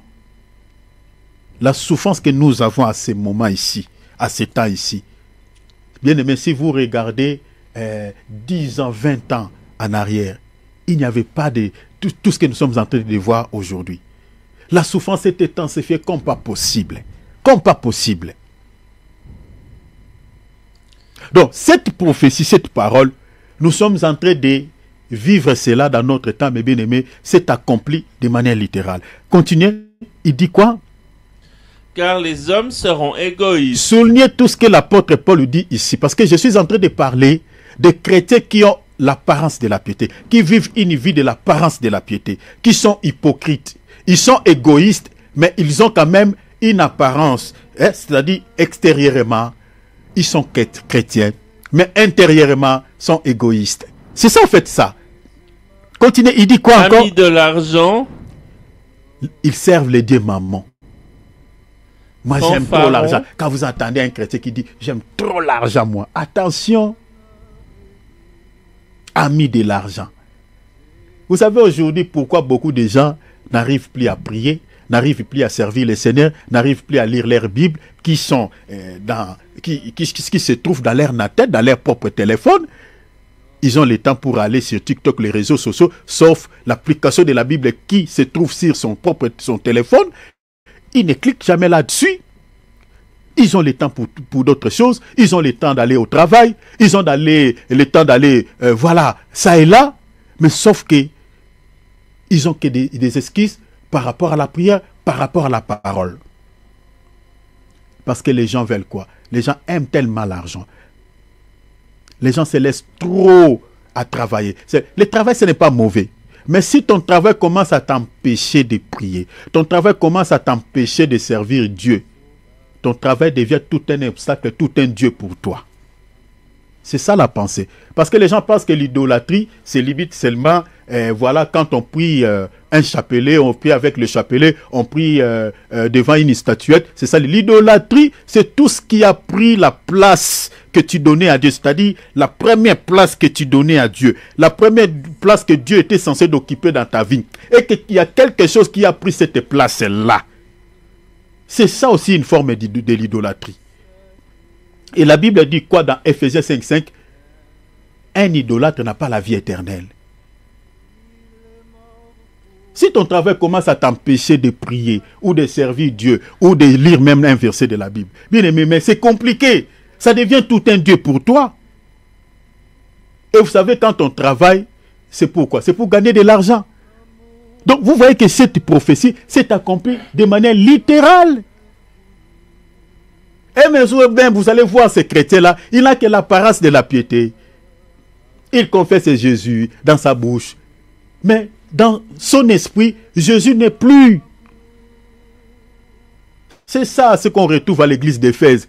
Jésus qui était censé être à l'intérieur, mais il se retrouve à l'extérieur. Il commence maintenant à toquer. Il dit, voici, je me tiens à la porte et je frappe. Si quelqu'un attend ma voix, ouvre la porte, mes seigneurs. L'église t'appartient. L'église est à toi. C'est toi le mari, c'est toi l'époux. L'église c'est ta femme. Comment toi, le propriétaire de l'église, le propriétaire de la femme, tu te retrouves à l'extérieur? Avant d'entrer, tu toques, alors que c'est toi qui es le propriétaire de la maison. Est-ce que vous voyez? C'est ça l'église d'Éphèse. Jésus qui est le patron de l'église, qui est l'époux, le mari. Mais avant d'entrer dans sa propre maison, il toque. Donc, c'est pour attester que cette église avait chassé Jésus. Et c'est le comportement des plusieurs chrétiens aujourd'hui. Nos corps est le temple du Saint-Esprit. C'est sa demeure. C'est le lieu de sa demeure. Le Seigneur, il est censé de demeurer dans nos cœurs, de vivre avec nous, de partager la vie avec lui. Mais nous l'avons chassé de sa propre maison. Parce que c'est le Seigneur qui a créé ce corps. C'est lui notre créateur. Il demeure en nous. La Bible dit, ne savez-vous pas que vos corps est le temple du Saint-Esprit? Dans l'Épître aux Hébreux, chapitre 3, verset 6, la Bible dit, Christ l'est comme fils sur sa maison. Et l'auteur aux Épîtres aux Hébreux nous enseigne, il dit que sa maison, c'est vous. Il est censé de demeurer dans sa propre maison. Mais nous l'avons chassé. Nous l'avons chassé comment? Par nos attitudes, par nos comportements. Parce qu'on ne respecte pas sa parole. On demeure dans les péchés. Il y a beaucoup de chrétiens qui vivent dans des péchés chéris. Amis de l'argent. On n'a plus le temps de lire la parole. Quand on se laisse trop dans la chair, le Seigneur ne supporte pas la chair. Là où il n'y a plus la vie de l'esprit, le Seigneur ne supporte pas. Il partira. C'est ça ce qui était arrivé, et ce qui était arrivé aux enfants d'Israël. Lorsqu'ils ont introduit l'impureté dans les temples, Qu'est-ce que le Seigneur avait dit à Ézéchiel? Il dit, regardez, tout ce que ce peuple est en train de faire dans mon sanctuaire, c'est pour que j'abandonne mon sanctuaire. C'est pour me chasser. Lisez Ézéchiel chapitre 1er, verset 5. Ils sont en train de me chasser de mon sanctuaire. Ils ont introduit des impuretés dans mon sanctuaire.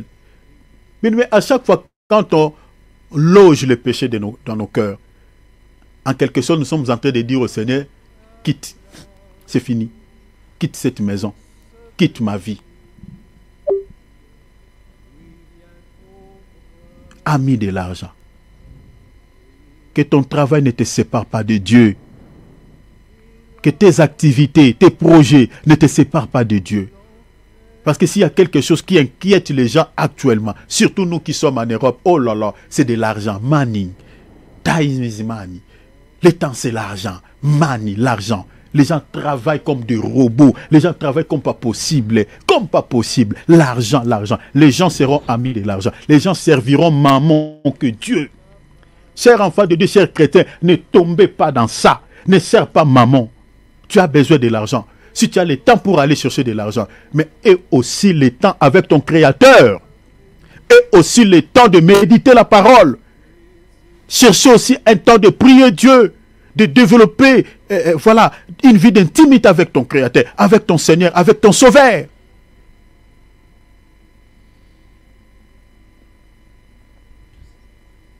Ami de l'argent. Mon bien-aimé, on dit encore quoi?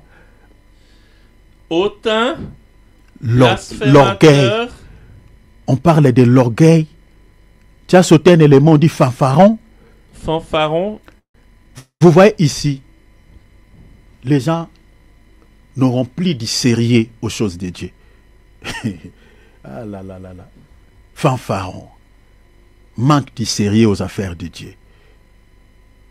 Aujourd'hui, trouver un chrétien sérieux, commençant par les ministres de Dieu, c'est très compliqué. Les gens sont devenus fanfarons, qui n'ont aucun respect, qui n'ont plus de sérieux, ne sont plus honnêtes, sont voilà. C'est très compliqué. Hautain, orgueilleux, blasphémateur. Les gens blasphèment la parole de Dieu. Ils blasphèment au Saint-Esprit. On dit encore quoi? Rebelles à leurs parents. Rebelles à leurs parents. Ingrats. C'est ça ce qu'on vit souvent ici en Europe. En Europe, c'est fréquent. Les gens sont rebelles à leurs parents. Il y a des enfants qui ont tapé leurs parents. Il y a des enfants qui ont tué leurs parents. Tapez seulement sur l'internet, vous tomberez sur des vidéos où vous allez voir qu'un enfant qui a tué sa maman, un enfant a tué son père. Les enfants sont devenus rebelles. C'est pour nous dire que cette prophétie s'est accomplie. Et ce sont des prophéties qui caractérisent que nous sommes au dernier jour. Nous sommes à la fin des temps. Jésus revient. Continuez mon frère, on dit quoi? Irréligieux. Irréligieux. Insensible. Insensible aux choses de Dieu. Même si vous prêchez comment la parole de Dieu. Déloyaux. Même si vous déchirez la parole de Dieu, comment?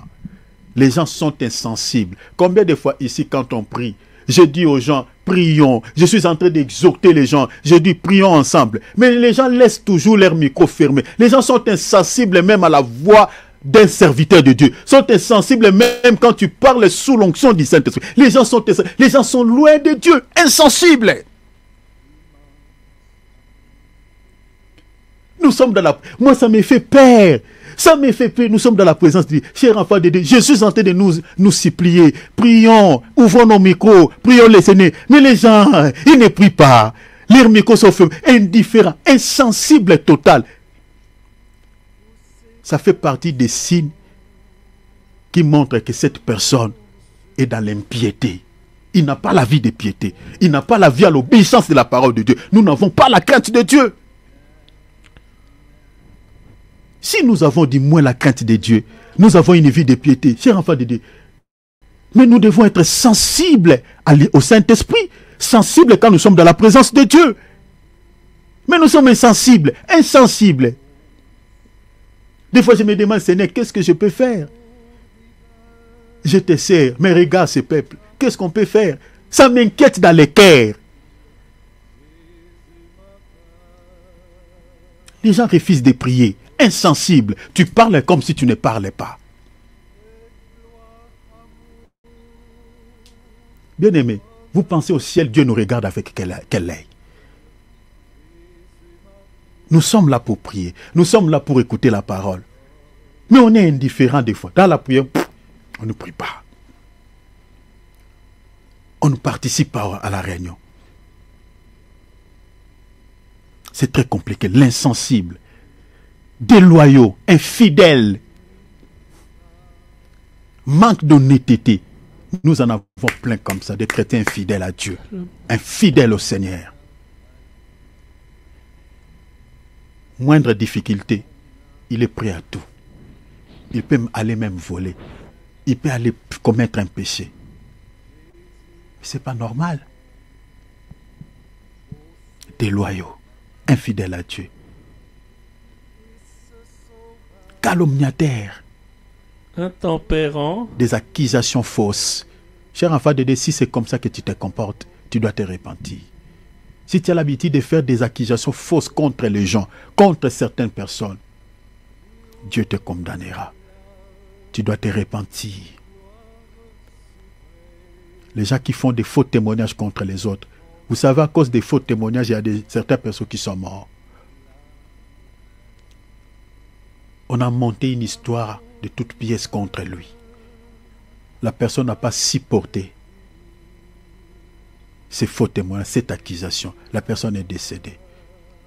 Certaines personnes sont condamnées même à la justice à cause des fausses accusations. Les gens qui font ça, on les appelle des calomniateurs. Salir l'image de quelqu'un, ternir l'image de quelqu'un, salir la réputation de quelqu'un. C'est ça ce qu'on appelle calomnie. La personne ne vous a rien fait. Mais vous êtes en train de ternir son image. Vous êtes en train de salir sa réputation. Vous êtes en train de porter des accusations fausses contre sa vie. Mon frère, ma soeur, si tu fais ça, tu as l'habitude de faire ça, tu es un méchant aux yeux de Dieu. Un jour, la sentence de Dieu tombera sur toi. Intempérant, manque de maîtrise de soi. Parce que la tempérance, c'est le fruit de l'esprit. Nous avons des chrétiens qui n'ont plus la maîtrise de soi. Qui n'ont plus la maîtrise de soi. Il peut chauffer à tout moment. Vous avez un chrétien qui a la tempérance, c'est difficile à ce chrétien de se mettre en colère vite. Parce qu'il a la tempérance, il a la maîtrise de soi. Il y a beaucoup de choses à dire par rapport à cela. Cruel, ennemi des gens de bien. Traître, la traîtrise. Aujourd'hui, dans notre temps, n'en parlons même pas. Quelqu'un que tu es en train de faire commerce, c'est comme j'ai parlé à mon bien-aimé David. Un frère, je partageais tout avec ses frères. Il connaissait ma vie.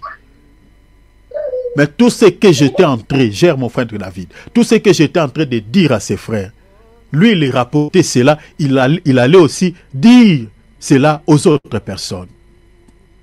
Un jour, quand j'ai appris ça, j'ai été choqué dans mon cœur. Nous avons des gens comme ça. Des traîtres. Quelqu'un que tu fais confiance, mais il est en train de te trahir. Il est en train de divulguer des informations sensibles de ta vie aux autres personnes. Dans nos assemblées, nous avons ce genre de personnes. Emportés, enflés d'orgueil. Aimant le plaisir que Dieu. Comme nous sommes en été. Vacances, ce n'est pas mauvais. Hein? Vacances. On va aller faire un petit tour au Portugal. On va faire un petit tour voilà, à Miami, aux États-Unis d'Amérique. On va faire un petit tour à Dubaï. C'est faire plaisir. Visiter un peu le monde. Ça, on n'a pas des excuses, on ne s'inquiète pas. Mais lorsqu'il est question de créer un temps aussi, de chercher la face de Dieu, même une semaine, là, on n'a pas le temps. Là, on n'a pas le temps. C'est très compliqué, bien aimé. Avec cette attitude, bien-aimé, est-ce qu'on peut espérer un enlèvement? Nous aimons le monde, nous aimons les plaisirs du monde, que les choses spirituelles, ceux qui sont liés à notre salut. Nous ne prenons pas un temps avec le Seigneur. Nous ne prenons pas un temps, même une semaine. Moi, je me rappelle, nous, avec les encadrés qui nous ont aidés dans la foi, mais on prenait le temps, des fois, on quitte nos cités, on va des fois dans des brousses, dans des forêts, pour aller chercher Dieu. On prenait le temps, on s'éloigne un peu de la vie du monde. On va dans des endroits un peu isolés pour aller chercher la face de Dieu. Aujourd'hui, ça me fait... J'ai envie de pleurer, Je me rappelle et je compare avec la vie chrétienne que je suis en train de voir aujourd'hui, avec les chrétiens que nous avons aujourd'hui. C'est très compliqué. C'est très compliqué. C'est très très compliqué. Il n'y a pas de mots. Il n'y a pas de mots. Les chrétiens aiment le plaisir de ce monde plus que Dieu. Plus que Dieu. Il y a un serviteur de Dieu qui avait dit, puisque au fur et à mesure que la technologie avance, beaucoup de chrétiens aussi rateront l'enlèvement. Parce que nous sommes tellement dans ça. Dans ça. Nous sommes attachés au monde. Et à la fin, le Seigneur dit quoi? Ayant l'apparence de la piété. Dans la traduction parole de vie, on dit, ils feront semblant d'être fidèles à Dieu, mais en réalité, ils rejetteront la puissance de la foi. Tournez le dos à ces gens-là. Là, le conseil que l'apôtre Paul donne à Timothée. Donc vous voyez tout ce que l'apôtre Paul a cité ici, tous ces péchés ici, l'égoïsme, servir le Dieu maman, être ami de l'argent, voilà, fanfaron, tout ce qu'il a cité, toute cette liste que l'apôtre Paul nous a donnée. L'apôtre Paul dit, avant que le Seigneur ne vienne nous chercher, beaucoup de chrétiens se comporteront ainsi. Ils garderont l'apparence de la piété. Ils seront des religieux. Ils seront des hypocrites. Ils ne seront plus fidèles à Dieu à cause de ces péchés. Et ce que l'apôtre Paul a dit ici, nous sommes en train de les vivre aujourd'hui dans nos assemblées. Beaucoup de chrétiens sont comme ça. Si tu lui demandes, tu es chrétien? Oui, oui, je suis chrétien. Il peut te citer quelques versets bibliques. Il peut te dire, moi, tu pries où? Ouais, mais j'ai pris dans telle église. Mais si tu regardes sa vie chrétienne, tu regardes avec la manière dont il vit, n'a rien à voir avec la chrétienté. Donc, extérieurement, ils sont chrétiens. Ils respectent les jours de la réunion. Ils respectent les jours de culte. Ils servent Dieu dans leurs assemblées. Mais intérieurement, sont infidèles à Dieu. Tous les péchés que la Bible condamne, ils sont dans ça. Mon frère, ma sœur, mon frère, je suis en train de crier. J'ai envie même de crier, de prendre même un mégaphone. Je ne sais comment parler. Tu n'hériteras pas le ciel. Je répète, parce que tu as servi. Parce que tu respectes le jour des réunions. Mais parce que tu as obéi à la parole de Dieu. Garde ça, oh. Garde ça. Je vous jure devant votre Créateur, l'Éternel Dieu, Dieu Tout-Puissant. Si tu ne respectes pas la parole de Dieu, si tu n'obéis pas à la parole de Dieu, la porte du ciel est fermée. C'est la vérité, ça peut te faire mal. Mais laisse-moi te dire cette vérité parce que ça sauvera ton âme. Parce que ce sont des vérités que beaucoup de serviteurs de Dieu cachent aux enfants de Dieu. Ne les disent pas.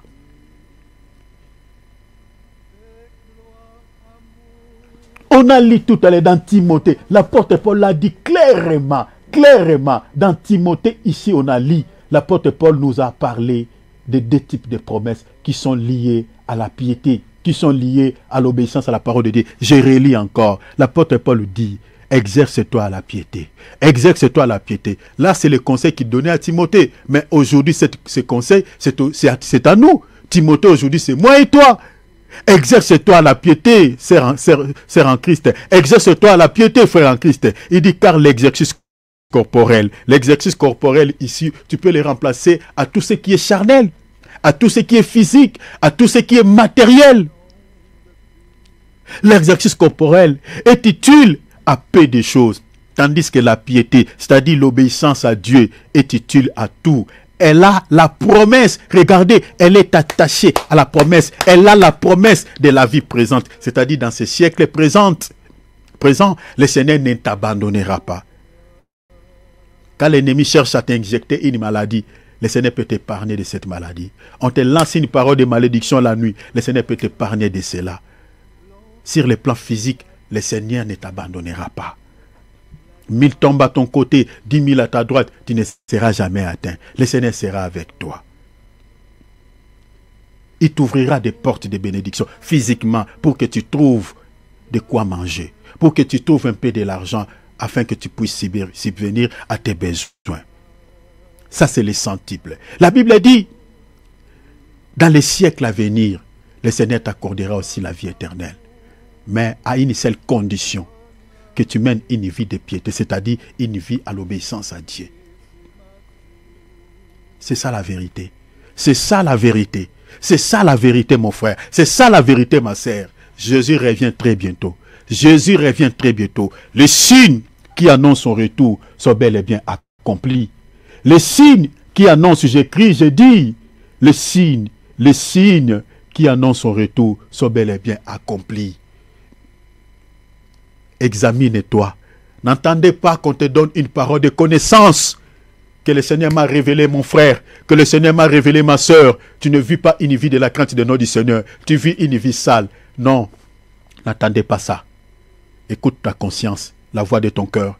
Écoute le juge de ton cœur. Écoute le prophète de ton cœur. Qu'est-ce que ta conscience te dit à l'heure où tu écoutes ces messages, à l'heure où tu écoutes cette parole? Qu'est-ce que ta conscience est en train de te dire?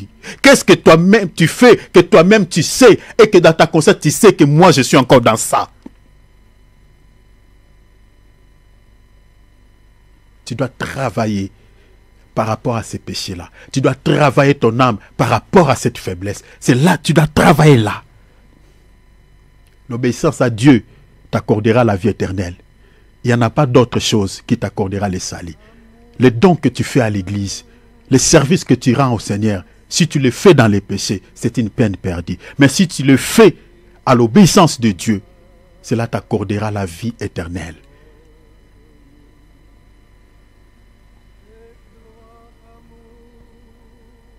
Craignez Dieu. Marchons à la vie à l'obéissance de Dieu. Il m'a donné ces messages parce qu'il sait qu'il revient. J'ai pensé parler autre chose. Il dit, chérie, tu n'as pas besoin. L'obéissance à Dieu. Je dis, Seigneur, j'ai pris une semaine. Je préparais ces messages. Et à la veille de la réunion, tu me parles de parler sur l'obéissance. Et je ne pouvais pas résister à cette voix. Le Seigneur m'a donné 2 passages, 10 coups. La nuit, le Seigneur m'a parlé à l'oreille. J'ai entendu comme un homme qui parle à un homme. Parle sur l'obéissance. Parle sur l'obéissance. Pourquoi le Seigneur a envoyé ces messages? Parce qu'il sait que nous ne lui obéissons pas. Parce qu'il sait que toi, malgré que tu écoutes la parole, mais tu n'obéis pas. Tu n'appliques pas la parole de Dieu en application. Malgré que tu écoutes, tu es désobéissant. Jacques 1, 21, 22. C'est pourquoi, rejetant toute souillure et tout excès de malice, recette tout ça. Le péché suit le corps. C'est ça ce qui est dit dans Matthieu 15, verset 19. Les impudicités, l'adultère, tout ce qui est péché.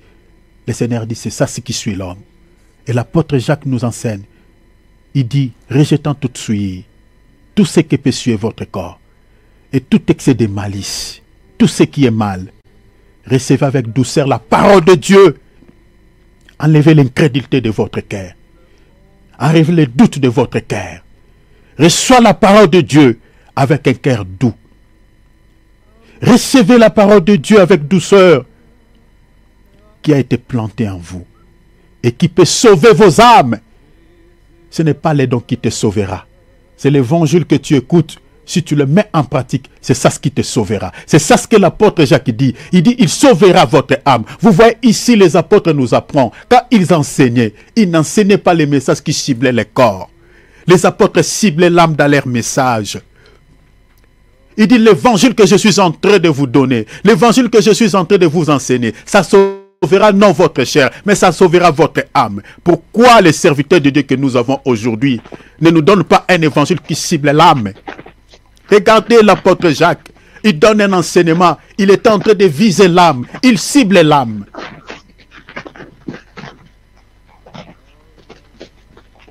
Frère David Géré.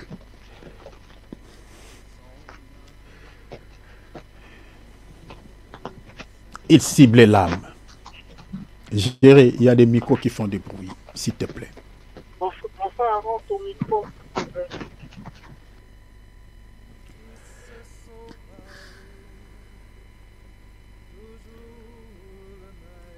La parole qui a été plantée en vous et qui peut sauver vos âmes.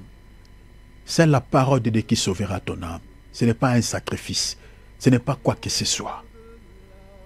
Les apôtres, c'est comme ça qu'ils prêchaient. Si vous lisez dans Actes 14, 22, l'apôtre Paul aussi, lorsqu'il enseignait, il ciblait l'âme. La Bible dit fortifiant l'esprit des disciples, l'exhortant à garder la foi. C'est comme ça que les apôtres prêchaient. Pareil avec l'apôtre Jacques. Et dans les versets 22, il dit quoi? Mettez en pratique la parole et ne vous bornez pas à l'écouter en vous trompant vous-même par des faux raisonnements. Je crois que les faux raisonnements, j'en parlerai peut-être les samedis et j'introduirai par la grâce de Dieu sur l'observation de la dîme parce que mon temps est épuisé. Je parlerai sur les faux raisonnements qui se présentent dans l'esprit de certains chrétiens comme un obstacle. Beaucoup de chrétiens ne se soumettent pas à Dieu, ne respectent pas la parole de Dieu à cause de ce que l'apôtre Jacques dit ici, des faux raisonnements. Cela empêche certains chrétiens de mettre la parole de Dieu en pratique.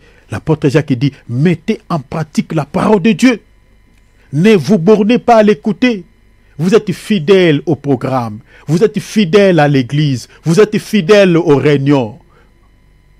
Vous aimez écouter la parole de Dieu. Mais les problèmes avec vous, vous ne les mettez pas en pratique. L'apôtre Jacques dit, ne vous bornez pas à écouter. Mettez en application la parole de Dieu. Mettez en application. Je m'arrête ici.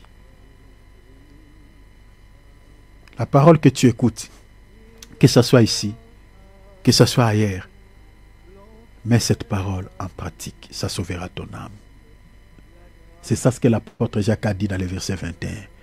C'est cette parole qui sauvera votre âme. Il n'y en a pas autre chose.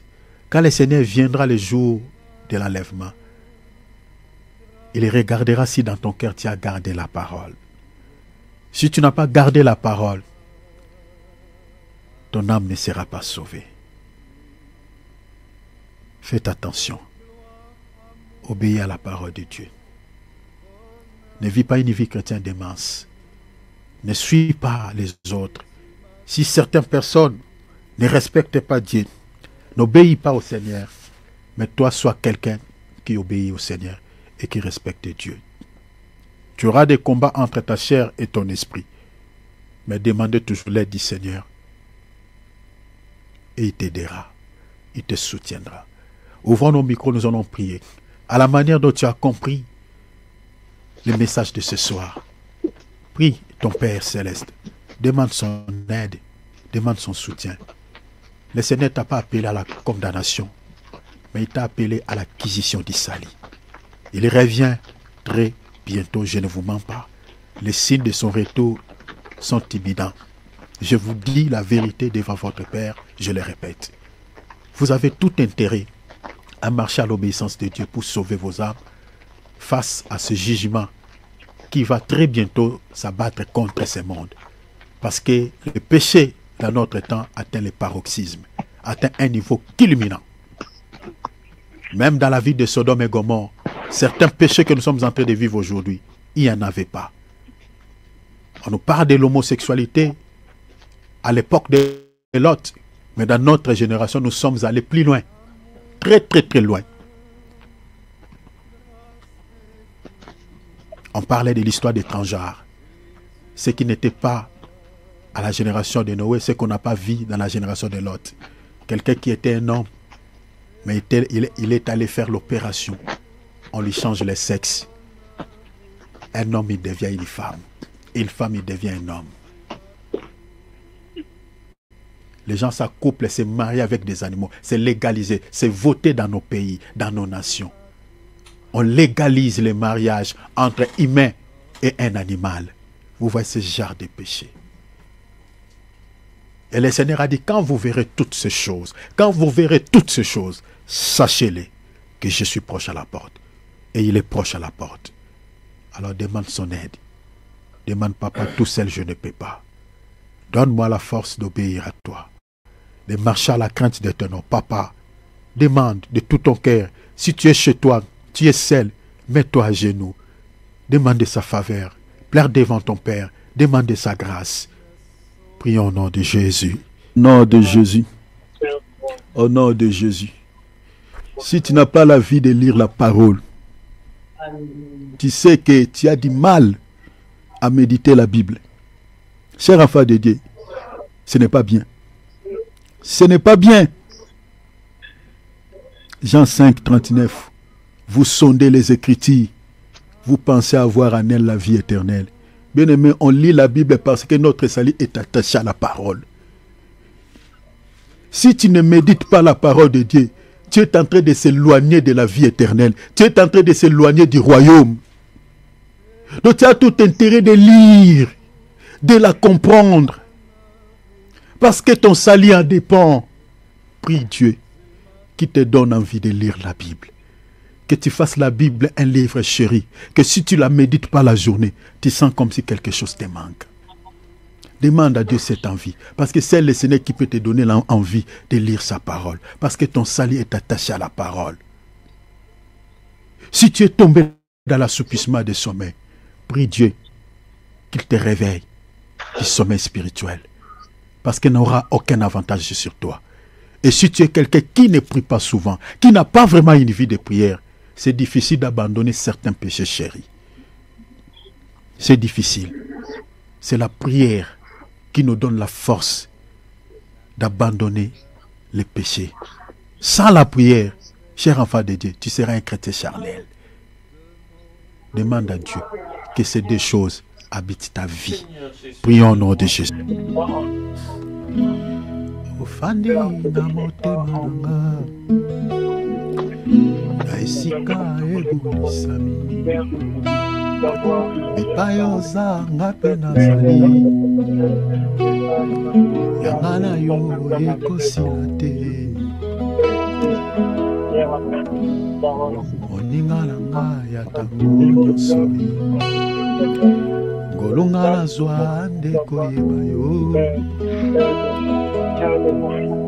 yo nde osengela mpo na ngai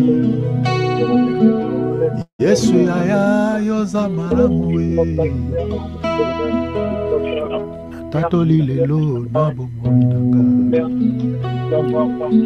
Yesu nde mokonzi natatoli lelo na bomoi nanga Yesu nde mokonzi ofanda na motema nanga na esika ebulisami bipai ozanga mpe nazali yanga na yo ekosila te moninga na ngai ya ntango nyonso ngolonga nazwa nde koyeba yo yo nde osengela mpo na ngai Yesu yaya yoza malamu natatoli lelo na bomoi nanga Yesu nde mokonzi natatola yo lelo yo na motema nanga yaya Yesu nde mokonzi.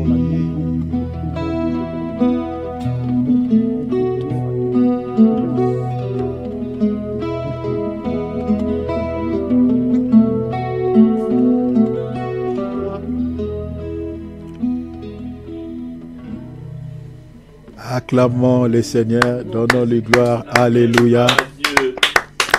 Que le nom du Seigneur Jésus-Christ soit richement béni. Gloire à Jésus-Christ. Alléluia. Que Dieu vous bénisse, mes frères et sœurs. Soyez richement bénis.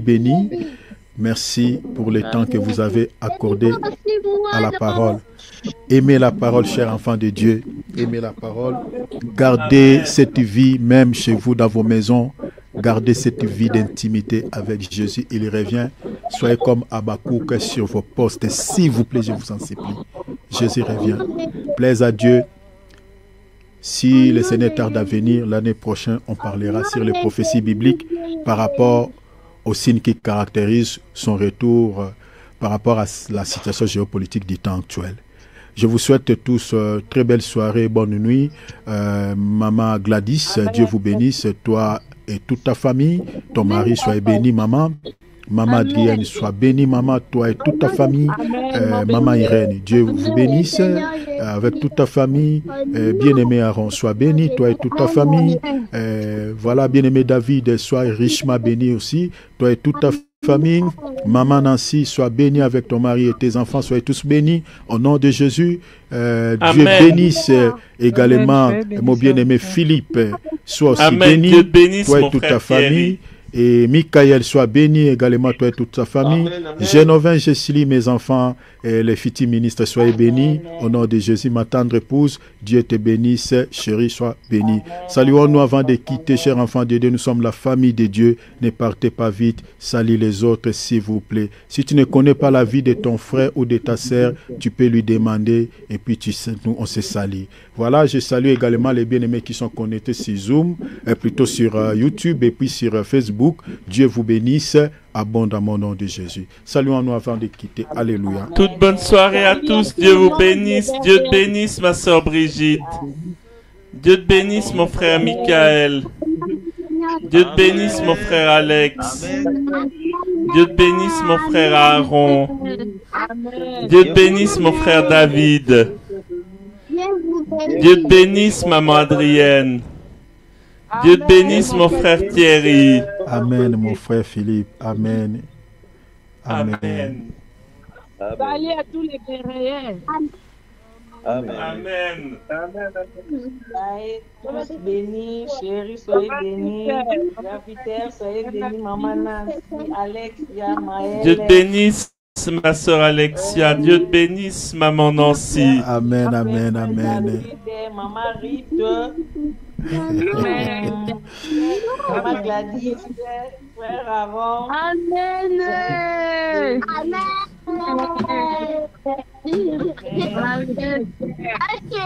Ah oui, juste amen. Amen, Yaya, amen, bébé.